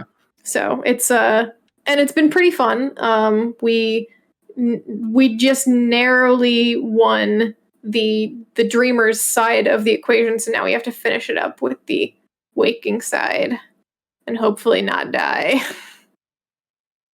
But it's Arkham. And then I'm still kind of working on a separate side project that I'm not ready to announce, along with some other stuff that is far from ready to be discussed or talked about. Like, you both know those things. That shall remain veiled in mystery. Yeah, that'll be exciting. Yeah, and then I'm just looking forward to wrapping up. As much as I love horror games, there's a bunch of non-horror stuff that I've been really itching to kind of sink my teeth back into. Dread. Yeah. Dying in Demon Souls again, because I fucking love subjecting myself to getting kicked in the dick constantly in Demon Souls. Finally, you want to co-op Far Cry? Maybe if I can get some extra money. I don't know. There's just I'll get it for you. No. Oh no. Early Christmas gift? No. Wait a tick. I actually have a question for the both of you, now that I remember it. When are you two planning on doing the playthrough of the next Dark Pictures anthology? Hopefully soonish. Oh shit, yeah, we gotta do that. Hopefully soonish. Yeah. I might not classify it as back to Ghoul depending on our time frame, because but it's, again, just because back to Ghoul's over doesn't mean I'm not gonna do fucking horror games. The fucking horror games, bread and butter, fucking. Especially Faz, which had a mega update that I've sunk a lot of time into. Which we didn't even talk about, but we are loving. Yeah, and it's Nightmare really is so much fun. It's a lot of fun. It's spooky. I love it. I love the changes to hunting, the changes to ghost events rather, that it mimics hunting. It actually provides that adrenaline jolt of fear. Vantechs have a purpose now aside from just being cowards. Yeah, yes. And there's a lot to love about it. Yeah. I mean, I think there's still a lot to smooth out, to buff out. Yeah. But ultimately we've had quite a few really great sessions. And it's been the most successful early release game that I've seen in a long time, and it's only delivering now that it's finished. Yes. Yeah, it's great. and that's going to continue. Horror games in general are going to continue. But like, I want to dive back into the nightlife of Kamurocho and Yakuza because that series is wonderfully silly and pulls at your heartstrings in just the right fucking way. And then of course some wholesome shit with fucking Harvest Moon, baby. I gotta fucking raise cows and shit. Yeah, some of them wholesome games like Illbleed. No, well, we already did Illbleed. Now we do Illbleed again. Wholesome games like Quake and Track and Guard. That's and more Corpse Party. The Joe Rogan approach. If we're not talking about Quake, how can we veer the conversation to begin talking about Quake? Yeah, basically. I would, and that'll actually be a mostly fresh playthrough because I never actually played Quake until this remaster. I gotta watch you do that one. Oh man. I did go through episode 1 off stream. Like the entirety of like Act 1 off stream just to kind of get a feel for the game. And yeah, I was digging what I played, and so I look forward to going through the remaining episodes and the expansions because this remaster is fucking absurd. It's, for those unfamiliar, it's basically the entirety of the original Quake, both expansions, the free expansion that Machine Games did to celebrate Quake's 20th anniversary like 5 years ago, and then a brand new free expansion that Machine Games did to celebrate this new anniversary, because I believe it's like the 25th anniversary or some shit, along with a fucking mod to make the game basically in the structure and look like Quake 64, because that has a lot of, I guess the Quake 64 is kind of unique because of its unique soundtrack and the way it was structured, so it has a lot of fandom to it. So this is like the first time PC players can play Quake 64 without emulating it and everything like that. It was like, this is a really cool remaster from Night Dive, and Night Dive keeps kind of knocking it out of the park with the way they handle remasters. Like recently I had never played Shadow Man before. I had heard of it as this N64, PS1, and I think PC game. And just earlier this year, they remastered that because Night Dive likes diving in and remastering older, obscure games and whatnot, and putting a new coat of polish on it. But they also took the extra step and reincorporated a bunch of content that was cut from the original release due to time and budget constraints. So it's not just a remaster of this 20-year-old game, but there's new content for people who had never played it before, or played it before. And it's like, that's really fucking cool. And they kind of, Night Dive is very good at kind of setting the standard for remasters, because they basically, they have their own engine and they just copy paste the source code from the original game into their new engine and make it look like the old game, but much smoother and far more playable for modern hardware. And it's like, that's really impressive. It's really neat. Oh yeah. And fuck Corpse Party. Fuck Corpse Party. All right, Miku, so we're coming for you. next time. Next time. Yeah. All right, so I think basically what you guys all have to look forward to in the next couple days after this this podcast drops will be Extra Life. And with that, I'm gonna start the sign-outs. I'm again Cat, aka the Attack Cat on Twitch. I'll be joining Saber and Lee for some Extra Life shenanigans on Saturday. Hell yeah. And once again, this is your boy Lee Alder, the Valley Jester. You can check my shit out over on Twitch at twitch.tv/ValleyJester. And at my website, www.leealdercreative.com. I'm going to have a new piece dropping there this week called Ghosts at Every Intersection. And it's going to be a good time. I remember you mentioning that on a previous podcast, so I'm excited to read it. It is going to be posted, I believe, this week. Nice. Awesome. Yeah, you can catch me on twitch.tv/Saber0307. James. You can also find my YouTube channel under the same name, which has highlight compilations edited by Lee. When I mean, you're already here because of the fucking Gooncast, unless you're listening to it on RSS or Spotify or whatever. And then I also have a new YouTube channel that is dedicated just for Twitch VODs, because I've decided to start preserving and archiving them and whatnot off of Twitch, in the event that, you know, Big Papa Music Company decides to DMCA my ass over some bullshit. Yeah, and you can find that under Saber0307 VODs. Yeah, it's basically Saber0307 everywhere except for on PSN because some asshole stole my name. But yeah, it's gonna be good stuff. Next time, if all goes according to plan, the next Gooncast will be very soon, as we mentioned with our friend Niku Senpai, where we will be watching the Corpse Party anime, which I have not seen. Oh boy. Kat has not seen. I know Lee's seen it, and Niku's seen it. It's booty. And even Niku, from what I remember, Niku even hates the anime. So it should be fun. And if all goes according to plan, it was supposed to be a Halloween thing, but you know, it's not going to be a Halloween thing anymore. It's post-Halloween. Fuck it. Halloween all year round. I wish. Instead of a straight recording, we're actually going to be streaming that on Twitch. And then VOD will be on YouTube and RSS and everything like that. So that'll be fun. You know, we'll have maybe chat heckling Niku for his taste in Corpse Party. Or Niku in chat talking about busty waifus. You'll love him is the point. You'll love him. Niku's a sweetheart. He's amazing. He means so well. He means so well. He's a delightful chap. He's a sweetheart. I love him. My channel wouldn't be anywhere where it is without him. Like, it's like part of the reason why I got 100 followers on Twitch in the first place is because of him. So it'll be great to have him on the show. Hell yeah. We still need to do Midnight Mass at some point. Yes. We're going to be doing JoJo's Bizarre Adventure Stone Ocean when that drops. Yep. Yes. And then another good friend which I believe, when we do part 6, I imagine we have to do a JoJo retrospective. We do, 100%. Oh, yeah. Of course.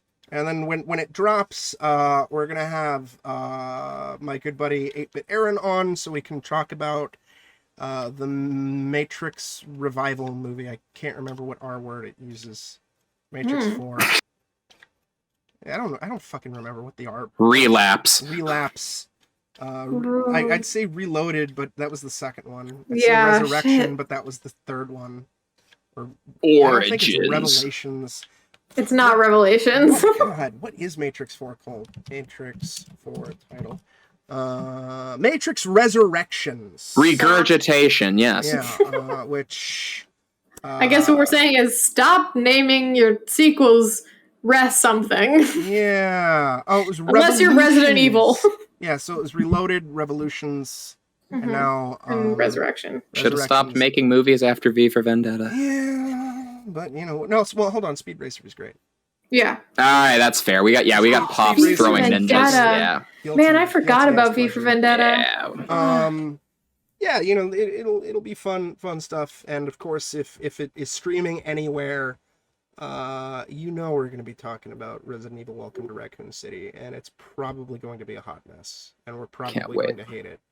I can't wait. But I am hoping I'm wrong, but I know I'm not going to be wrong. It's going to be trash. Grab your Heisenberg body pillow and lube up. It's time. Yeah, It's going to be great. It's time. All right, anyway, that does it for this episode of the Gooncast.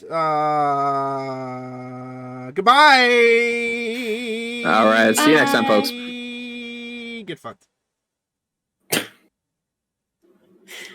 God damn it. That's why we can't have nice things, James. I know. I'm sorry. Another flawlessly professional wrap up there. I'm sorry. I'll do it again. No, I love it. Take 2? No, you just need to start like elongating the timing after it. Okay, goodbye. Goodbye. And then just like, get fucked. Oh man.